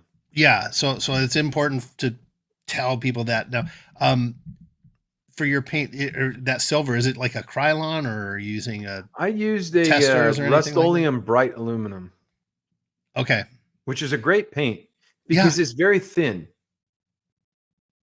And it's I don't have to set up an airbrush. I can't stand airbrush. I try I to avoid can't either. airbrushing. I really I'm terrible with an airbrush. I'm not a great painter. I'm a good model builder, but I'm not a Mhm. great painter. I'm a good weatherer, but I'm not a, like airbrush and detail stuff. Ugh, I try to avoid it. Um, Yeah. but Oh, and look, there's RM art starring Poopy Stool. I miss hearing that, Raquel. oh Lord, um, poopy stool. but yeah, that's the one thing. So I know Herc 130's here, hi Herc, and Herc's a model builder, and I've noticed you don't always have to use the real expensive testers. Or to me, I like to support them, and I like to support hobby shops. But Yeah. sometimes a can of 2.99 Krylon is all you need. Sure. Well, hey man, remember, I'm not doing close up, museum pieces like you're doing. I'm Mhm. doing crappy movie stuff. I mean, if you guys saw what this stuff really looked like, like if you guys looked at the Enterprise model, you'd be like, really, that's it? But yeah, Yeah. that's Well, what they did. they've But so for restored that a me, little nicer than it of was course in they the, have, yeah. because it really is in a museum now Right. and it belongs in a museum. But but I mean, some of the paint that I use is like, 2.99, folk art acrylic paint, Yeah. that I The just folk weather art. with. There's Rancor Steve is here. Hi, Rancor Steve, saying Gary painting is hilarious. Yeah. But I'm like you. I hate using my airbrush. No. Any when I have to pull that thing out, I'm just, oh god, I got to do this because Yeah, I know. I mean I'm good at it. 10% Eh, painting, 90% cleaning. Yeah, yeah, I'm You good know? at it. But like if I have a little piece to paint, I don't want to bring out there. I'd rather I know. spend $10 for a can of spray. I'm like, shh, Yes. done. I Um, agree. there I are totally things, agree. there are times where you need it, like if you're like here for the, if it'll show, but there's like some only things you can do with an airbrush to get some of Yes. the lines in there. And for Doomcock's Enterprise, I brought out the airbrush to do a little weathering on the nacelles and stuff, just subtle, but Right. I hate that airbrush. Well, and the It's thing like, is, if you can set, like, the only time we set up an airbrush in, movie stuff is if we can do a whole bunch of stuff at one time. You right, know what or I you use mean? the It's like bigger do this, ones, this, right? this, and that model, and then we just, like we do them all at the same time. Yeah. But, if we can avoid the darn airbrush, oof. Marco and Antonio Chick. Oh, I didn't know Marco builds. You're That's looking cool. for Hail spray Marco. cans. Yeah. You know what's great now is they have different spray tips for spray cans. Oh, do they? Yeah, I don't know if I you okay, so you didn't I know didn't this. know. I didn't know this No. either. You can go on Amazon and you can get a different kind of spray tips for spray paint cans. They work on most cans, but if you get a can of spray paint, you like the color, but it's just too much paint coming out. Yeah. Take a look on, Amazon or something and try to find some more. They have a finer, they'll give you a different kind of Like angles a and shades and like stuff. a fan just Yeah, one or exactly. I'm Or gonna have to very look at that. small amount. Yeah. Wow. I am So going to give that a shot. Yeah, thank give you that for a look. that. That might help. That might help a lot. Thank you for that. That I think the people watching the videos are gonna love that. Yeah. I'm trying to go up here. Herc had a comment. Another great way to weather something if you want to weather it and you don't want to make it permanently weathered. Mhm. Something that we would have on set, like let's say, you're photographing a prop and it looks too clean and the cinematographer's like, look, it's too shiny. Mhm. Well, you get what's called streaks and tips. What Mhm. it is colored hairspray, black and brown, Mm. like they have at the Halloween store. Yeah. So you just spray the prop with some black and brown colored hairspray, and you get yourself a spray bottle with some alcohol, and just spritz it with some alcohol, and it'll It'll weather it come up right. immediately, Wow. And and it it dries comes pretty right quickly. off. Oh, sure, if you want to wipe it off, you can. Interesting. Wow. Okay. But yeah, that was something we used to do as well. It's called we called it streaks and tips. We would Is usually it get it from the makeup department. is it a similar product? Because I remember I was on a set once and they had some cars and they sprayed some kind of powder on the cars to lower down the reflectivity. So they Oh, because like sometimes on a movie you'll see it on a bad production. There's some mirror and you see a guy holding the boom mic or yes. something, and so but there's a That's powder usually spray. yeah. There's usually we used to just buy it in cans. It Mhm. was a dulling spray, and you could wipe it off. It was alcohol based or something. Yeah, it But was like almost chalky stuff. That when yeah, it dried, yeah. Okay, I remember and then that. you can wash it off so you don't damage Mhm. the automobile or you don't damage whatever you're spraying. That was Right. the important thing. Um, yeah, I remember my dad worked on the Brady Bunch movie, and there's a scene in the parking lot where the station wagons come in, and there's like these guys on hydraulics come. The, I'm in that scene in the back. You see this much of me. But my friend had a nice BMW, and my dad's like, okay, he paid. My dad was a picture car coordinator on the show, and so he told my friend, yeah, let me rent your car for $100 for the day. But then they sprayed that crap on, and he was mad because he couldn't get it off for about a week. Oh, geez. I'm like, yeah, but Herc had a comment here. It says, when I paint bare metal aircraft like a P-51, I paint some panels white, some black, and some gray. When you airbrush the silver, it makes it look like different types of metal was used. You see, That's there a you cool go. technique. See, that was the problem that I was having because I would cast in multiple colors of resin Hmm. because I'd be Hmm. making something in brown or red or green, and some of the pieces on the models would be different colors. And I noticed that was a big problem when I sprayed the silver over it because it gave you different shades of silver. Hmm. So that's actually a really good technique. Um, Another Yeah. technique that I saw some guy on YouTube recently painting a miniature, 1/32 scale figures Hmm. for like military vehicles and stuff. The guy painted it. The guy painted the figure. He primed it black, and then again, kind of like you know, judging where the sunlight might be on his face. He took that in white spray paint and just spritzed it, and Oh, it just gives you the white at that angle, and it leaves the black behind as a shadow. And then he painted yeah. over it translucently, and I swear, Sean, it looked like a photo. That's how amazing that little figure looked. And he did no Yeah. work whatsoever. None. Wow. He's like, this is the biggest secret trick ever of how to paint a figure. Psst, and he did it. And it's like you're basically painting the light projecting onto the little Yeah. figure. And it looked like a guy standing outside working on a tank or something, but it's a little piece of plastic. That's so cool. So, You did, yeah. You just little trickery, uh, things with a lot of things like the Galactica, the original Galactica, and mhm. the Death Star, stuff like that. With basically, they're just taking pieces and making sci-fi looking stuff on the Yeah, outside, Greeblies. and it's a good technique because you can get away with leaving seam lines that way. If there's Oh yeah. a lot of right angles in a model, you don't have to Yeah. putty through the seam line, and because it Yeah. just looks like part of it. And then, but one of the things as far as weathering and optical things, you put a wash down there in the bottom, and it makes a false shadow, because on a model that scale you don't see the shadows so much, and it kind of makes it look like a model. But when you put a wash in there in the little lines, it brings things up. It brings things. It's kind of Well, like what you and did on the it brings Doom out box. things that you wouldn't be able to see on camera. Again, that's why we were doing that for on-camera use. And again, when you see it in real life, it's kind of like, I don't know how that looks. But when you look at it on camera, it's like, oh my Mhm. gosh, that's real. That really looks good. Yeah. Yeah, Marco, I see some comments, man. Marco's got to get you on the show, man.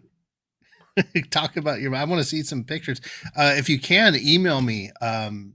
It's the email address is in the channel about. Send me some pictures, because I do showcase what you viewers send in and stuff. So I'm going to be doing that on the live stream soon, which Rancor is Steve fun. actually built a couple of scratch-built models for the Doomcock environment. Oh, really? Yeah, he's really good. He built he even created, he thought of his own design and he created it, built it. We used it in one of the shots. I don't know if you guys have seen it yet, but it's actually there's an experiment chamber that he has, and he opens up like a portal to another dimension, and that's the model that Steve built. He's really Oh, good. yeah, Very he's creative. another movie guy. Yeah. Theta Sword's Yeah, heading well, out. he's my Thank you. Is cinema. it? Go Hmm? ahead. Oh, I was I just was going to just say, I was just going to say, Steve's my cinematographer because he went to he's got school. They're operating a camera, so he's the one that tells mhm. me that looks good or that looks like crap. He's got a good eye for that Yeah, stuff. yeah, he does. Yeah, Thetasaur's heading out. Thank you for shopping. Thanks for shopping at this. Thanks for stopping by, Thetasaur. Such an awesome stream, he Later, says. And Thedazord. yeah, thanks a lot. And Marco is like Marco is the king of unfinished projects. Oh, I seriously doubt Uh, that, Marco. You should see my shop. Who's the king? Who's the king? Now, do you buy any kits, or do you just strictly You know build what, scratch build Sean? and stuff? You know what, Sean? I bought so many kits and they sit. They just sit there. I Yeah. bought when I was real young, I used to build I used to go to Long's Drugs, which Hmm. is now CVS Pharmacy. And they used to have a model kit section there. And every Star Trek model they had, I would buy it. Hmm. And I bought, just for nostalgic purposes, I bought the vintage snap together 3-ship kit, the Enterprise, the Romulan Warbird, and Mm-hmm. the Klingon battleship, Right. Klingon D7 cruiser. They're usually snap And kits or something. yeah, and it Yeah. was, and it just sits there on a shelf. I was thinking about sending that to you, Oh yeah, I'll do it. like what do you get a guy that, has every single Star Trek model, another Star Trek model. Absolutely. I mean, But I've got it just sits there, I don't do anything with yeah. them. I mean, So I've got 2 Enterprise TOS. I've got 4 more Enterprise C model kits that I yeah, bought, and another Enterprise D. But those I bought in mass because I know they don't produce them so they had just been released. I'm like, I'm gonna grab them yeah. just to have. But yeah. Every model that I've built in the past few years has been completely from scratch. Mm. I had to build a wrecked pirate ship, which was a pain, a big one, like a 1/12 scale wrecked, hull of a pirate ship. I had to build a 1/12 scale lighthouse. It's massive, Yeah. and it's 112. Wow. built like you would build a real house. Every One, shingle, 4,000 little shingles, all made by hand, glued yeah. on there and hand weathered. So Looks that sounds great. what, 6 feet? Six That's feet, about 10? 4 or 5 feet, something like that. Okay. Wow. Man, that's Yeah, yeah. yeah, What is yeah, this? He cussed a lot yeah. from Andy? Well, I swear a lot when I'm building models, for Oh. obvious reasons, I'm sure. Oh That's what he's yeah. saying. But yeah, Yeah. all the models that I build are scratch built stuff, Hmm. And recently I've had the assistance of a laser cutter, which has really helped me out because I can design everything, in a CAD program, which I design it in full scale and then just shrink it down. And then if I need very fine details that I do not want to sit there and cut these little things out because I need them for Mhm. other purposes, then it's not a hobby, it's a job. So Right. if Yeah. whatever shortcuts I can, I'm taking them. Sure. I try not to 3D print, but I do use the laser cutter to cut out, pieces of things like walls and things to build. And this is out of Um, styrene that like you'll get styrene no, and cut most it of with it's that, the, or? eighth inch, laser cut plywood and stuff like that. Oh, okay. I'm not talking about spaceships or anything like that. I'm talking about like real life things, a pirate Okay. ship or lighthouse or a headstone or something like that, miniature stuff. Gotcha. But those are usually the things I end up building. Not so much ships and stuff. Like the Doomcock stuff has been the only real sci-fi model stuff that I've been building. If you could build anything, what would it be? Oh my gosh.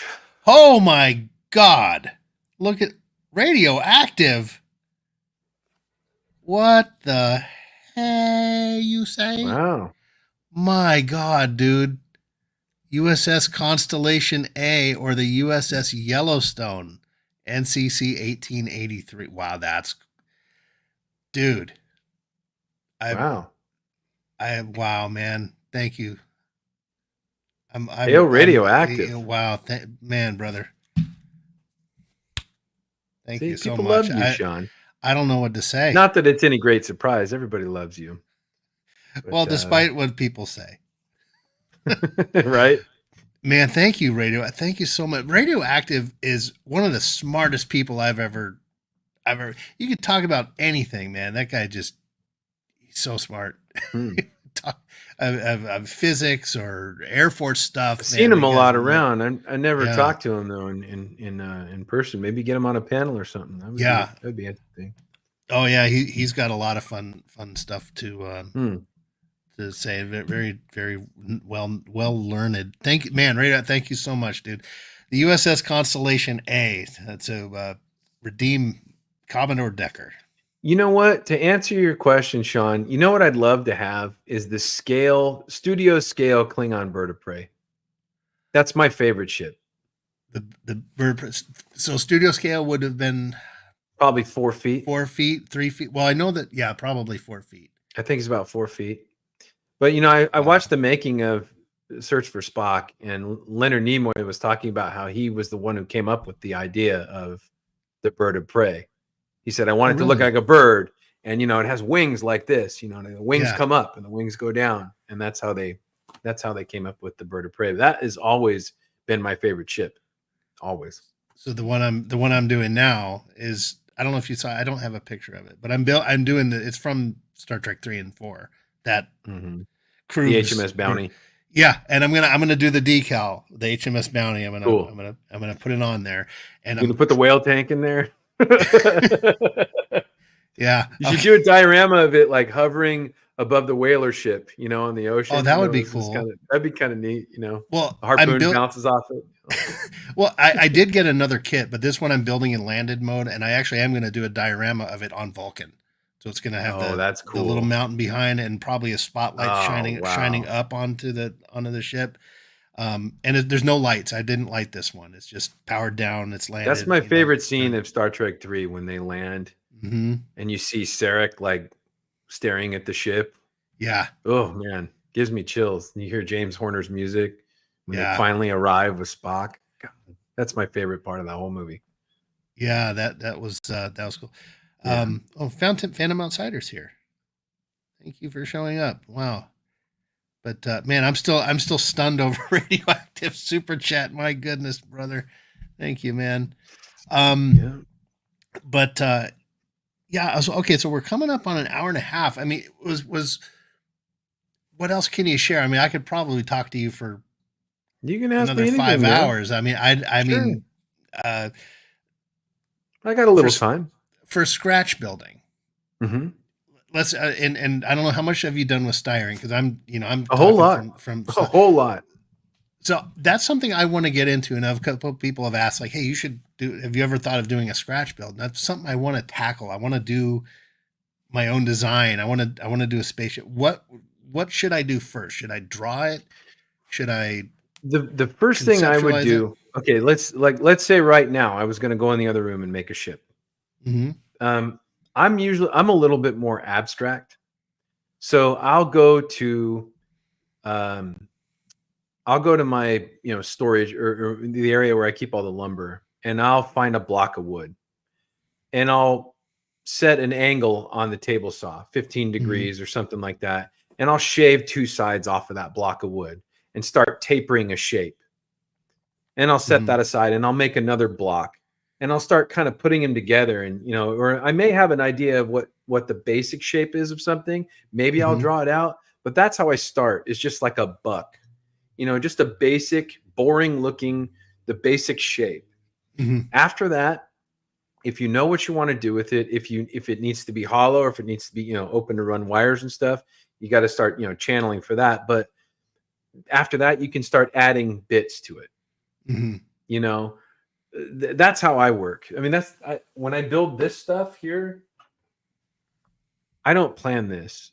I have boxes and boxes of parts, Uh-huh. and I just start laying them out and just seeing how they look. And it's a little bit of an exercise in spacing and negative space and just a layout of something to where you lay your little pieces in there and you lay it to where it's aesthetically pleasing to you, or to where you look at it, you're like, what, I like that look. Then Hmm. you just glue it in place. That's how I work. Yeah. I mean, most of the stuff, almost all of it's abstract. No, I, Omnivac was originally just a wall, and mhm. DC saw it and he's like, that looks like a face, that should be the computer. Yeah. Okay, cool. Well, then I guess that's what that is now. But it was totally Yeah. random. I Yeah. did It not just, intend for it to be what it is. yeah. Sometimes things just come out. Like if you're They fall drawing, into I've place. done painting.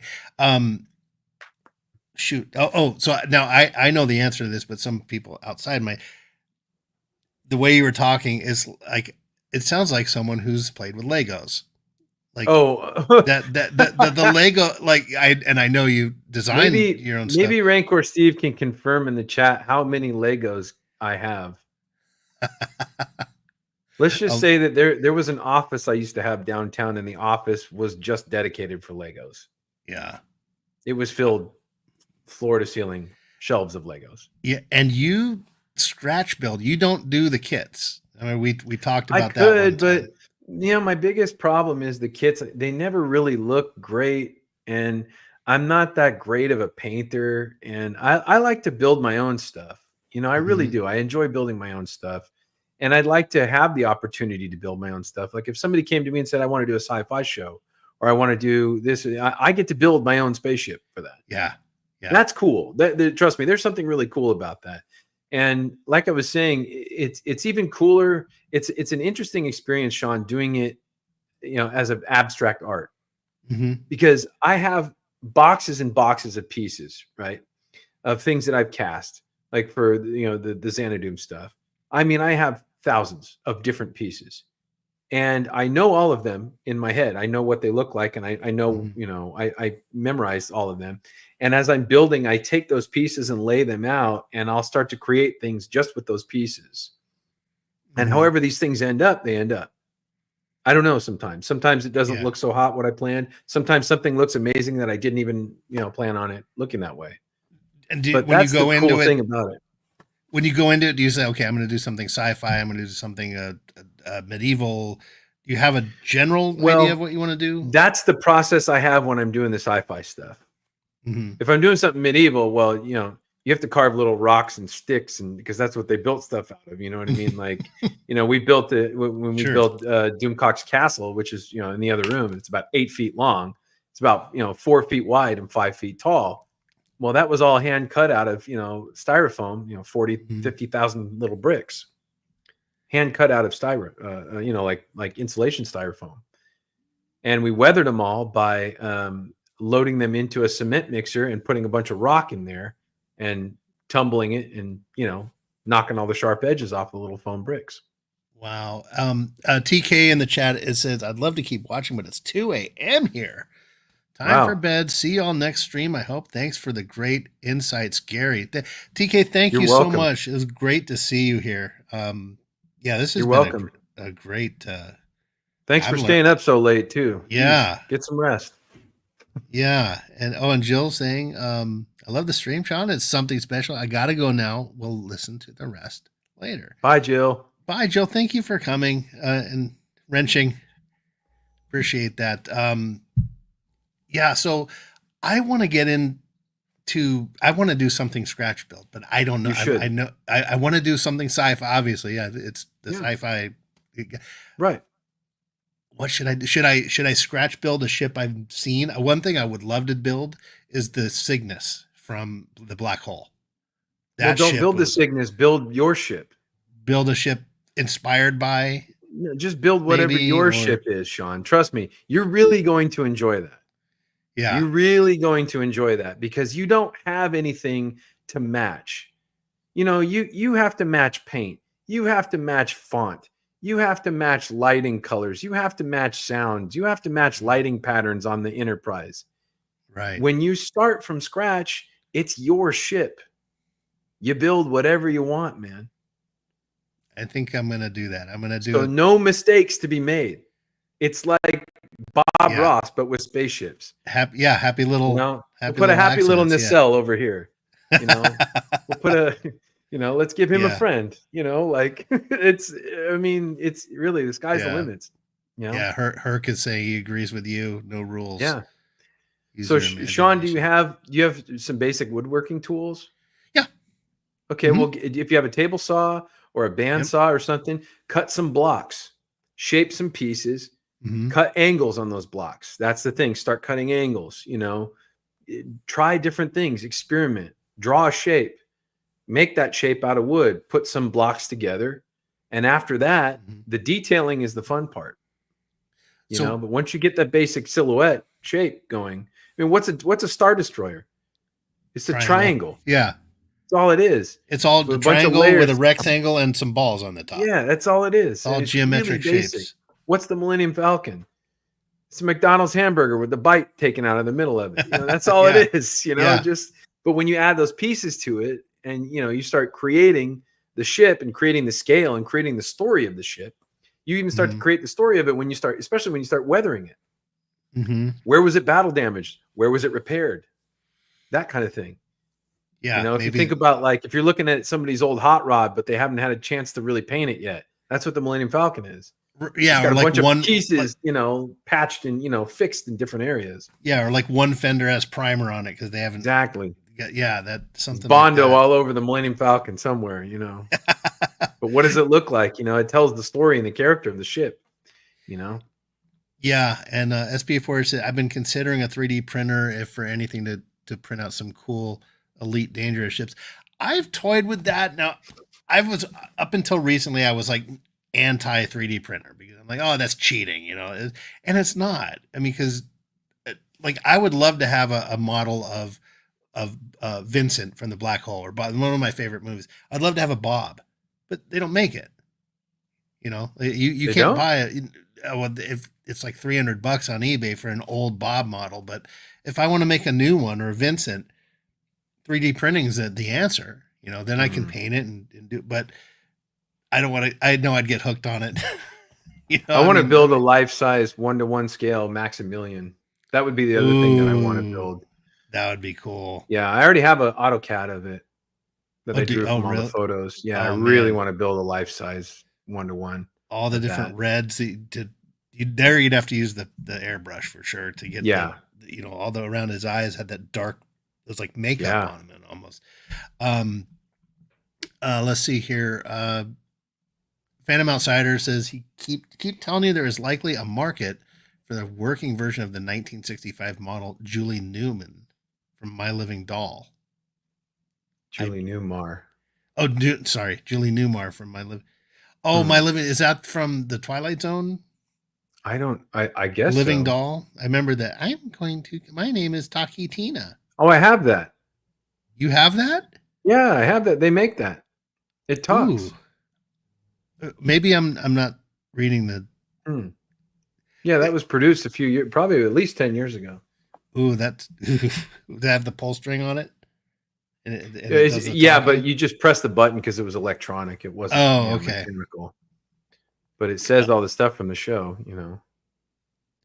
Oh, okay, yeah. Mark D with a C uses 3D printers. Yeah, I've talked to Mark. Mark D is going to come on this discussion. We're going to talk some 3D printing with him. 3D printers are fine as long as you're using them sparingly, like CGI. That's how I feel. Mm-hmm.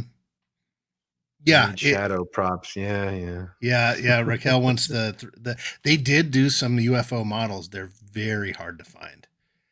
I think they made Skydiver, the plane that comes out of the water. I think I looked up. It's able. You can find it. Oh, he says no. There was a sitcom called My Living Doll. Julie Newmar was an android. Oh, Android. Oh, an android created. Okay. I don't remember that. I'd like to have a living doll of Julie Newmar. Boy. Yeah. I'd dress her up like Catwoman. That's right. Yeah, that was. Wasn't she also in a Star Trek? She was the I don't remember. I think she was in a Private Little War. She was the Canutu woman, the Tyree's wife. I don't remember, but I'd dress her up as a cat and have her whip me. That would be my thing. Tyree, I was Julie Newmar. Yeah, she was in. So the chat will know. I'm sure Raquel knows what episode Julie Newmar was in. I think it was Private Little War. But yeah, okay. So you convinced me. I will do a scratch build of a sci-fi ship, and I'll get cool lights. That's all you're going to do now, by the way. So you're welcome. Think? Oh yeah. Maybe, I don't know. I'm telling you. I know, and you're good at it too. So that's the thing. You're really good at building kits of other ships. I'm not, because it's too much pressure for me. Like I don't want to do it to where people are like, oh, it looks okay, but it's kind of off. You know what I mean? I don't like that. I like just building my own thing because I'm telling you, it's a different experience than building a model. Model kit building to me is a little bit frustrating. I don't find it, enjoyable. You probably enjoy it. Well, there's times I don't. There's times that I get like I just want to get through a certain. Well, that actually brings up a good point. So even when you're doing your stuff, is there any part of the process when you're working on something that you like that you just want to get through it, like a painful, like the airbrush thing, like if you have to, like, okay, I just want to get through that. I don't like this part of it. Yes, planking on a model ship, torture. On like a sailing ship, like you're building a sailing ship, a tall ship, and you're building it properly, which is tiny little strips of wood, planking. It's the worst experience ever. Do you have to cut them? Do you have to cut those? Yes, you have to cut them. You have to hold them. You have to nail them down. You're basically doing all the work of building a real ship in miniature form. Because there's 4,000 of these little planks. Yeah, well, the weathering's not so bad. Trust me, when you get to the weathering, that's great. That's enjoyable. That's very fun. But when you're putting these, 4,000 little planks on, the ribs of a ship, no, not my idea of a good time. William Shake Skeletor. Thank you, man. Screw all that. I say build the Cygnus, a big one, and the Palomino, and a giant black hole that mounts on your wall and spins. And of course, Maximilian and Vincent. Okay, well, I've got a lot of work ahead of me. Yep. Thank you for the super chat, man. I appreciate you. Thank you so much. That was cool. Love that. That's so nice. Yeah, the Cygnus was a cool ship. I've seen behind the scenes that model that they built for it's incredible. Incredible. Anyone who's into modeling, go on YouTube and just look up, like, there's some behind the scenes. That thing was like 12 feet long. It was enormous because they lit it from inside, and just the work they did on the black hole was incredible. It's a great movie. I really love the black hole. I love it because I saw it when I was really young, but it doesn't have the ending that you expect. Like, it's really dark. It's just like, we're not going to make it, are we? And he's like, nope. And that's it. And Lord then you can tell they don't. Them, It's open interpretation, but to me, they're bye-bye. I mean, oh yeah, everybody's gone. Like, I remember parents were really upset with Disney when it came out because Star Wars had come out and they're like, hey, let's key on the Star Wars. They thought they were going to some fun movie and there's these cute little robots and all that. Yep. No, and at the end, Maximilian it absorbs what's his name? The Reinhardt. Reinhardt. Yeah. Yeah, Maximilian Schell. Yeah, the actor. He was great. Was he Norwegian or Dutch or something? I don't remember. He was Swedish, German or maybe. something. Yeah. Yeah, he was really good. He should not have done that. He was a good man. Yeah, that was terrifying. Yeah, runs that weird claw yeah. right through Anthony Perkins, and you see him like moving around and getting grinded up. That was, and you even hear that guttural, like almost like Quint's death scream. Exactly. The gurgling of all the blood moving around in all of his lungs and everything. Oh my gosh. It was just horrifying. It's horrifying. This piece, so the black hole, that's interesting. We were talking about the black hole. That's what inspired me for this piece, Sean. Oh, for the engine the reactor in the Cygnus.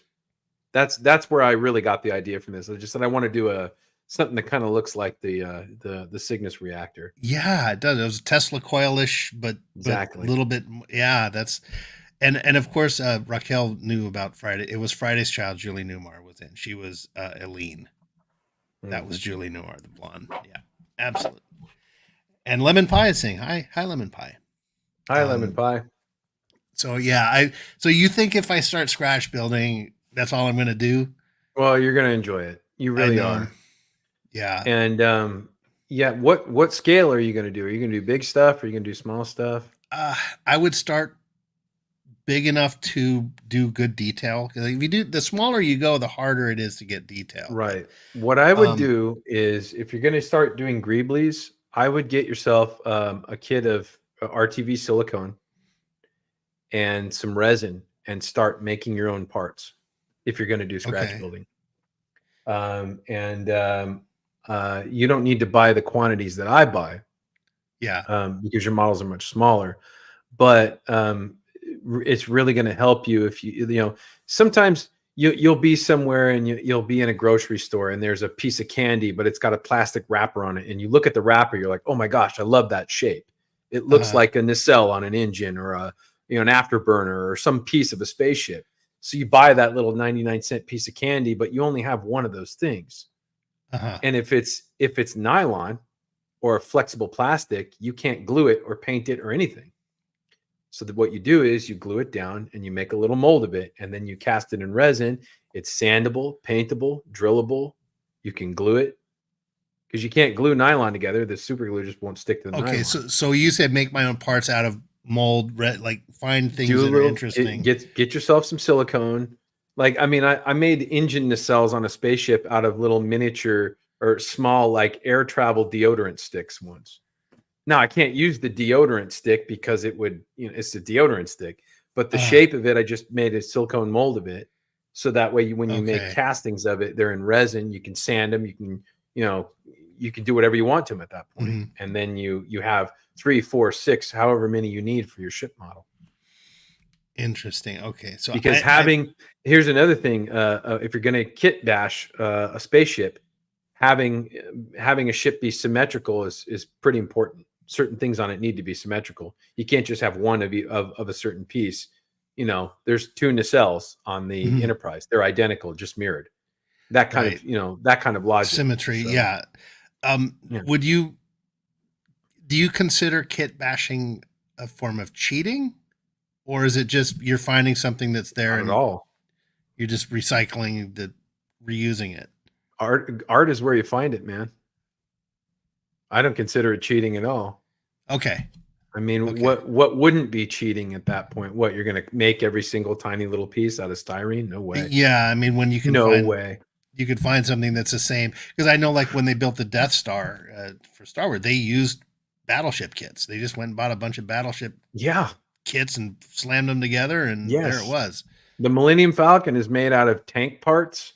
Gosh, look at the the 6 exhaust ports on the back of the Millennium Falcon. They're Tiger tanks without the turret on top of it. The piece that you put the turret on with the round thing on it, that's all they are. Wow. It's amazing Oh yeah. what you find Oh, out. go look at what the Millennium Falcon's really made out of. You know that little remote that Luke Skywalker is fighting, training Hmm. against? Yeah, the The little ball. ports, those are 18-wheeler semi-truck hubcaps from a model kit. I mean, you want to talk about cheating, Sean? A lightsaber is just a Graflex flash tube from an old 30s camera. They barely modified it. They just put some rubber trim on the Yeah. bottom of it, but it says Graflex on the outside of the lightsaber. Talk Wow. about cheating. I didn't know it said graphite. I've seen people that do lightsaber design, and they'll just go to Lowe's and grab nuts and bolts and things, and they just slam them together, polish them, and it looks That's like a what legit lightsaber. that's what Lucasfilm did. I mean, Yeah. it's not any more or less uh, uh, legitimate than what they were doing. I mean, really, they were just. I mean, Star Wars. You want to talk about cheating, Sean? They Yeah. took surplus World War II machine guns and stuck some bumper trim on it, and there's your stormtrooper blaster. There you Yeah. go. Yeah. Yeah. It's not even funny, man. It's an L2A3 Sterling submachine gun. That's it. Yeah. Well, I got a cough here. Excuse me. But yeah, apes revolt and the humans G for the kids. They must be talking about something else. I don't know. There must have been another conversation that I missed. Um yeah, I'm gonna do that. So I'll probably start something maybe 6 to 10 inches big, just to have it big enough to have detail put on it. So and maybe be able to kit bash, because I like on the kits I never throw anything away. When I'm done with a kit, sometimes there's extra pieces or something, like the Klingon bird of prey. You can do it in flight mode, attack mode, or landed mode. Mm-hmm. And there's different pieces for the engine on it, so depending on what mode you. But I save all that Right. stuff. You never, like, I've saved it for when I might want to scratch build something. I have all these little knickknacks. Here's the tricky thing about that, Sean.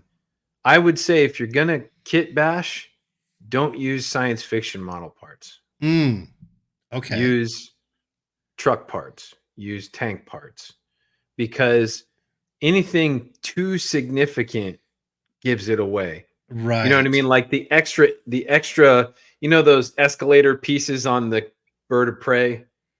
Yeah, that's what I'm talking about. Those. I know. Things, well, those are pretty much. We all know what those are. We know what those are. To disguise that as something. So I would recommend using stuff that isn't specifically science fiction, but more just industrial pipes, tubes, valves, boxes.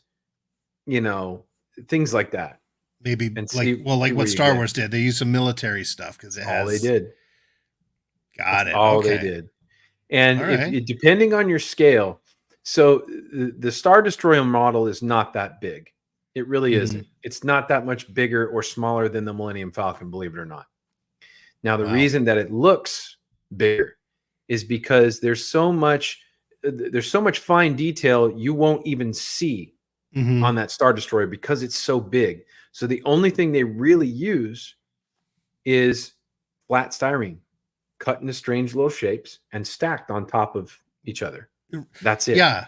I saw Adam Savage because that's where he got his start with model building for sci-fi. Yeah. And he showed a little demo. Hey, I'm going to build a ship. And he just got sheets of styrene. And he's like, here, you stack them up and you cut this. Like, here's a sci-fi looking tube. Right. Who knows what it is, but it's a pipe that goes on the outside of the ship or something like that. Right. It's like, you keep building and building and building. And now that's going to give you a different scale than actually using model parts that you can see the size and shape of, because you're not going to have a gigantic mile wide pipe on a Star Destroyer. It's not going to happen.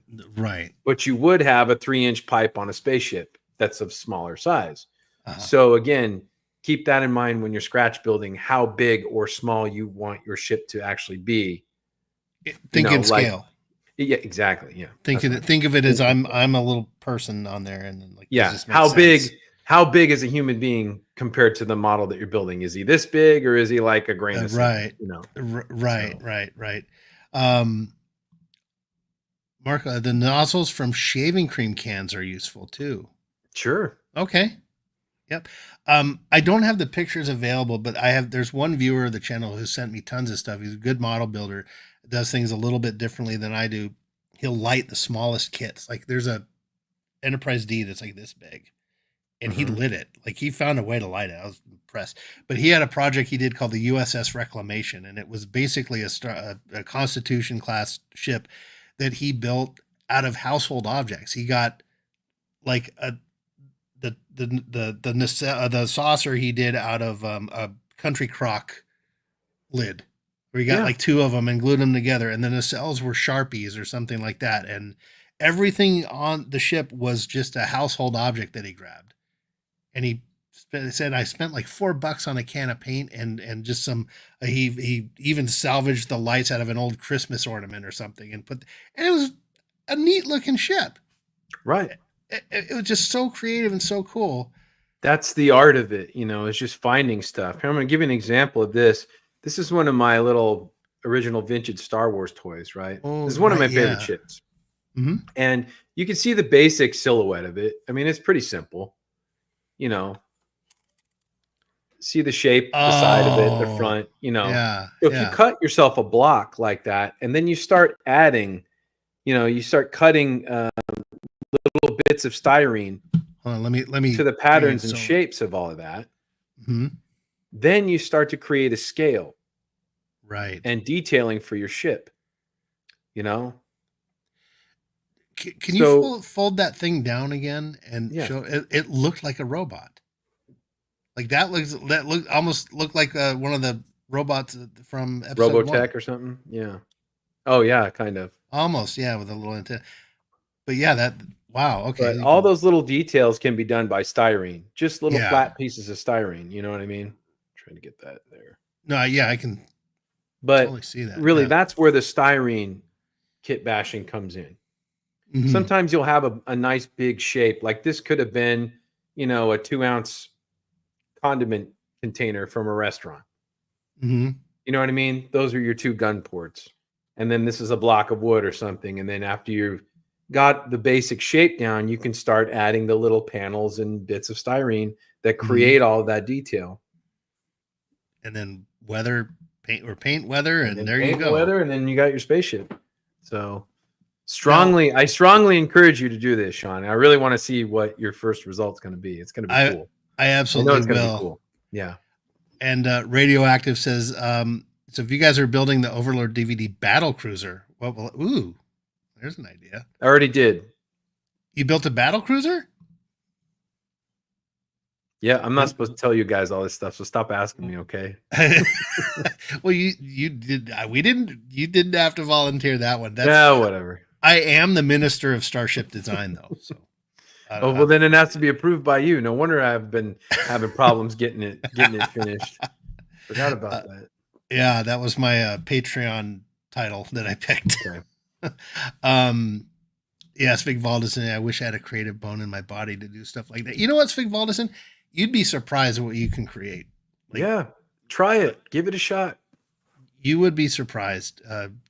I learned that from Bob Ross. I loved his paintings, and I bought his initial kit, and I didn't think I was going to be any good. I made some cool crap. Now I'm a pretty good oil painter. I'm telling you, Sean, if you started doing ASMR kit bashing custom spaceships, you would be the Bob Ross of kit bashing. You could literally just be like, okay, today we're going to take this little block of wood. We're going to build a spaceship today. Oh, let's put a little guy there. Oh, look at that. We'll put a little nacelle right there, and we'll put a little deflector dish right there. Isn't that great? Let's give this deflector dish a friend, because everybody needs a friend. Look at that. There you go. I'm telling you, man. Now we're going to be putting a nacelle. And here's where we're going to put a little laser gun right here. Oh, man. I'd watch. I would totally watch. You'd be getting super chats like crazy. I'm telling you. Oh, yeah. And just end the show with a very positive affirmation. You two out there can do your own kit bashing. You can build your own spaceship. All it takes is the will right here. Yeah, you're good enough. You're smart enough. And doggone it, people like you. Was it There's money to be made. affirmations from Jack Handy from old SNL?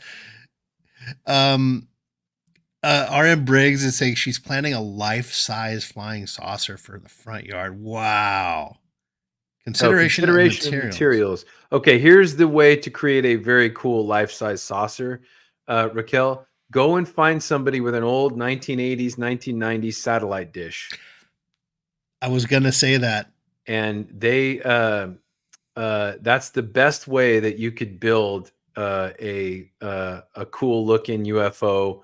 And you can get those little gray aliens or little green aliens, and you could put, my whole idea for Halloween once was I wanted to get someone who had one of those satellite dishes and get two of them and screw them together and sort of bang up the side of one of it, and one of them, and carve out a big streak of dirt, look like it was sliding for 50 feet, stick it out in the ground and light a little fire around it. So it just, it's just a little crashed UFO with little beings around it.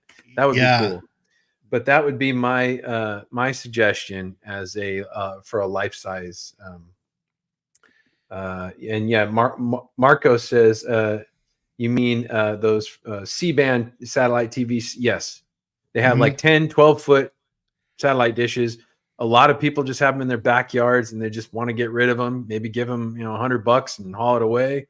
And you got your UFO right there, When I was growing up, my dad got one of those from somebody. He's like, oh, we're going to have it. And it was huge. And if he would have put it up, my mom would have been mad. But it was all in the backyard in 3 pieces. There was 2 sides and then the middle. And it was back there. I used to use it as a fort because they leaned it up against the wall and I'd go crawl in there and do my Hot Wheels and stuff. But that's what I thought of when I saw that right before you said that. I'm like, satellite dish. Yeah. But be careful, Raquel. Those things are made out of fiberglass and you get those shards sometimes. Like the ours was a fiberglass thing. So you can get the ones that are made out of that screen metal mesh. That works fine too. You can just paint them.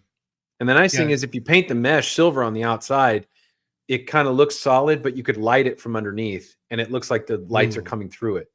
Oh, that'd be cool. Yes. See, you start thinking and you're like, oh, I know. So, and because there's holes in it, you can put a smoke machine in it.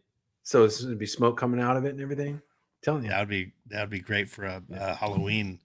So when you're out day to day, you're out shopping, you go to Lowe's, you go to Home Depot, whatever.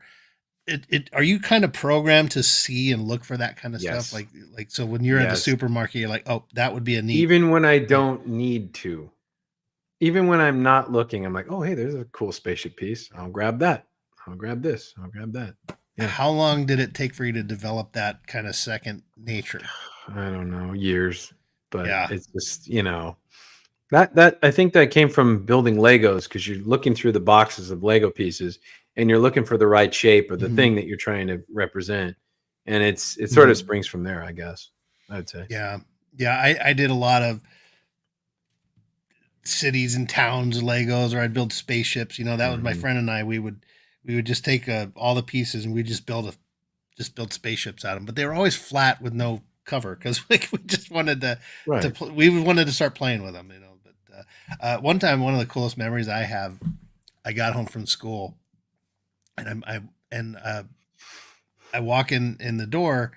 My mom had picked me up, and I walk in. I'm like, "Where's Dad?" And he was in my room. I'm like, what's it? My mom and Dad had spent all day using every Lego piece that I had to make a city. And I had a lot as a kid, and it was so cool to see them playing.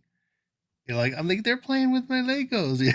And wow, I didn't want to tear it apart because it was so cool that they did that. But eventually I took it all apart and, then got in trouble for leaving it on the floor. Of course, because they end up in your parents' feet. Yeah. Now, speaking of Legos, maybe we could just have this as a final little topic because we've been 2 hours. I need to get to bed. I'm sure you do. The Lego thing. So you design your own Lego stuff. Oh yeah. And was it Lego Creator? Is that the program? I used Lego Studio first. Lego Studio. Which is great. It's just virtual Legos, Right. And when you do that, do you order the parts or do you? I usually don't have to because I have, You have so many. 100,000 pieces in boxes, you know. Yeah, the trouble is just sifting through them and I spent months sorting them. oh, So really? yeah, Is it all organized by color and shape? by color, yes, which was a huge mistake.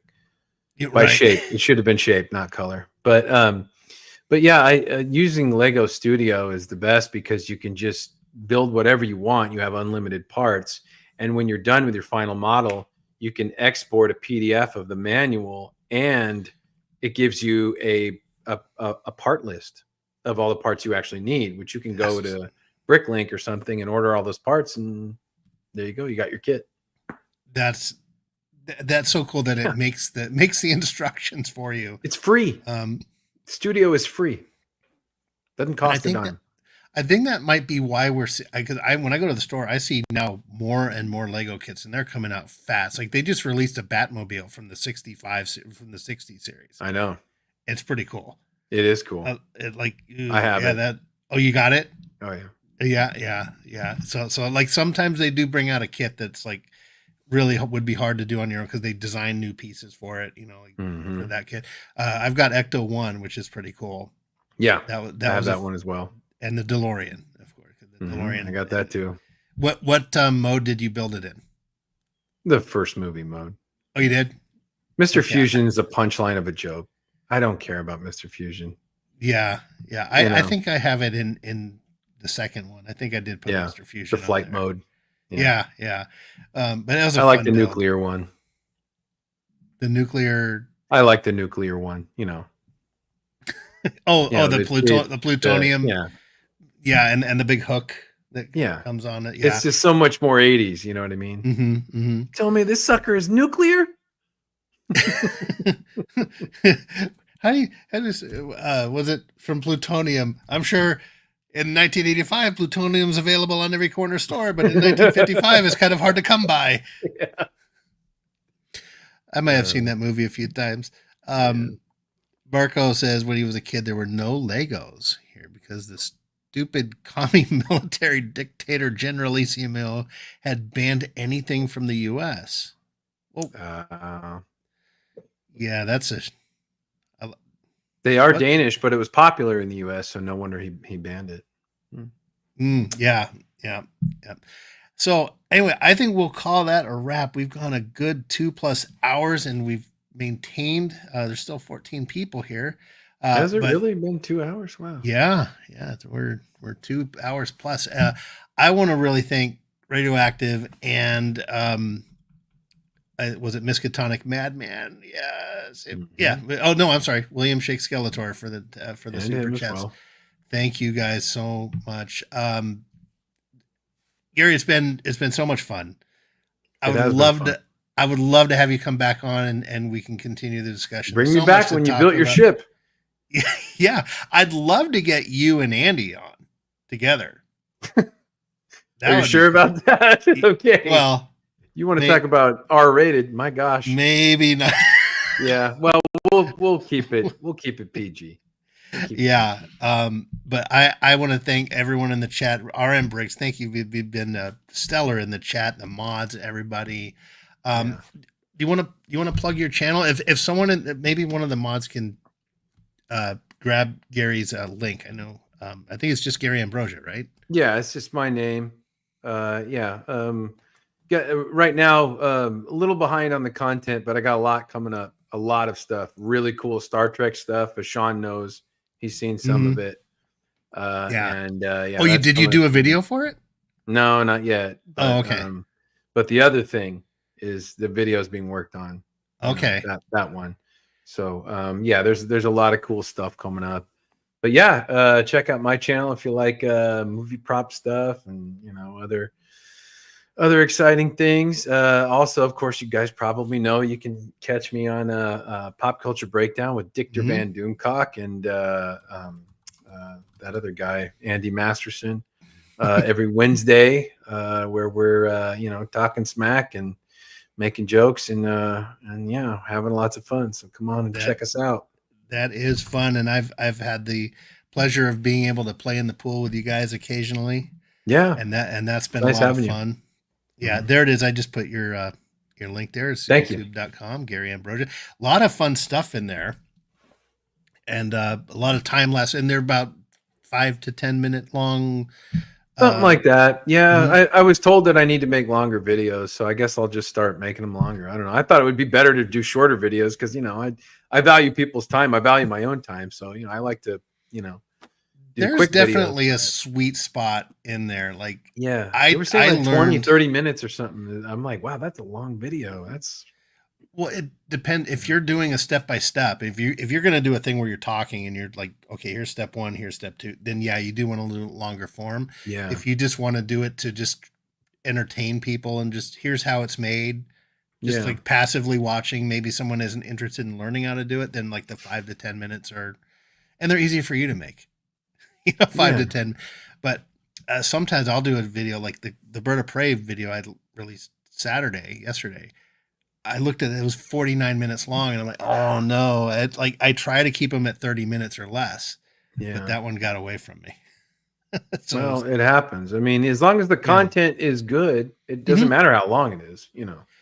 Yeah, I spent a lot. Well, it was an unboxing of it, so I'm talking about the pieces, and the thing was I had recorded my unboxing and I lost the video, so the ship was mostly done. So I'm like, I just got to re-record Thankfully, I had another box of the kit, so I unboxed that one, and I'm like, okay, well, this is weird. I'm like talking about it, but it was kind of cool because there were some things about the kit, the instructions that were made me unhappy. They're Mm. not clear. That's like you were saying, the thing with these kits. Sometimes the instructions are horrible, and I don't like, yeah, I don't like. This is why I don't do model kits. I like mhm, building my own stuff. I really do. I can't wait, mhm. Sean. I can't wait to see what you're gonna build, man. I'll do something cool, It's gonna be and exciting. I'm thinking something with a lot of guns, All a right. lot of pew pews. But all right, everyone, thank you so much. Hopefully my mic was working. It works great. It sounded great. Okay, No okay, so problem. we fixed that problem Yep. before the stream. Thank you, Gary. I will see you backstage, and thank you, everyone. Check out Gary's channel and watch Pop Culture Breakdown on Wednesdays to have fun. We're they're doing horror movies. 3 horror movies coming up. That's right. I gotta get Yeah, on my notes here. Yeah. yeah. I gotta get to watching. So, all right, everyone. Well, take care. Thanks again for popping in, and we will see you in a week or two. Bye bye.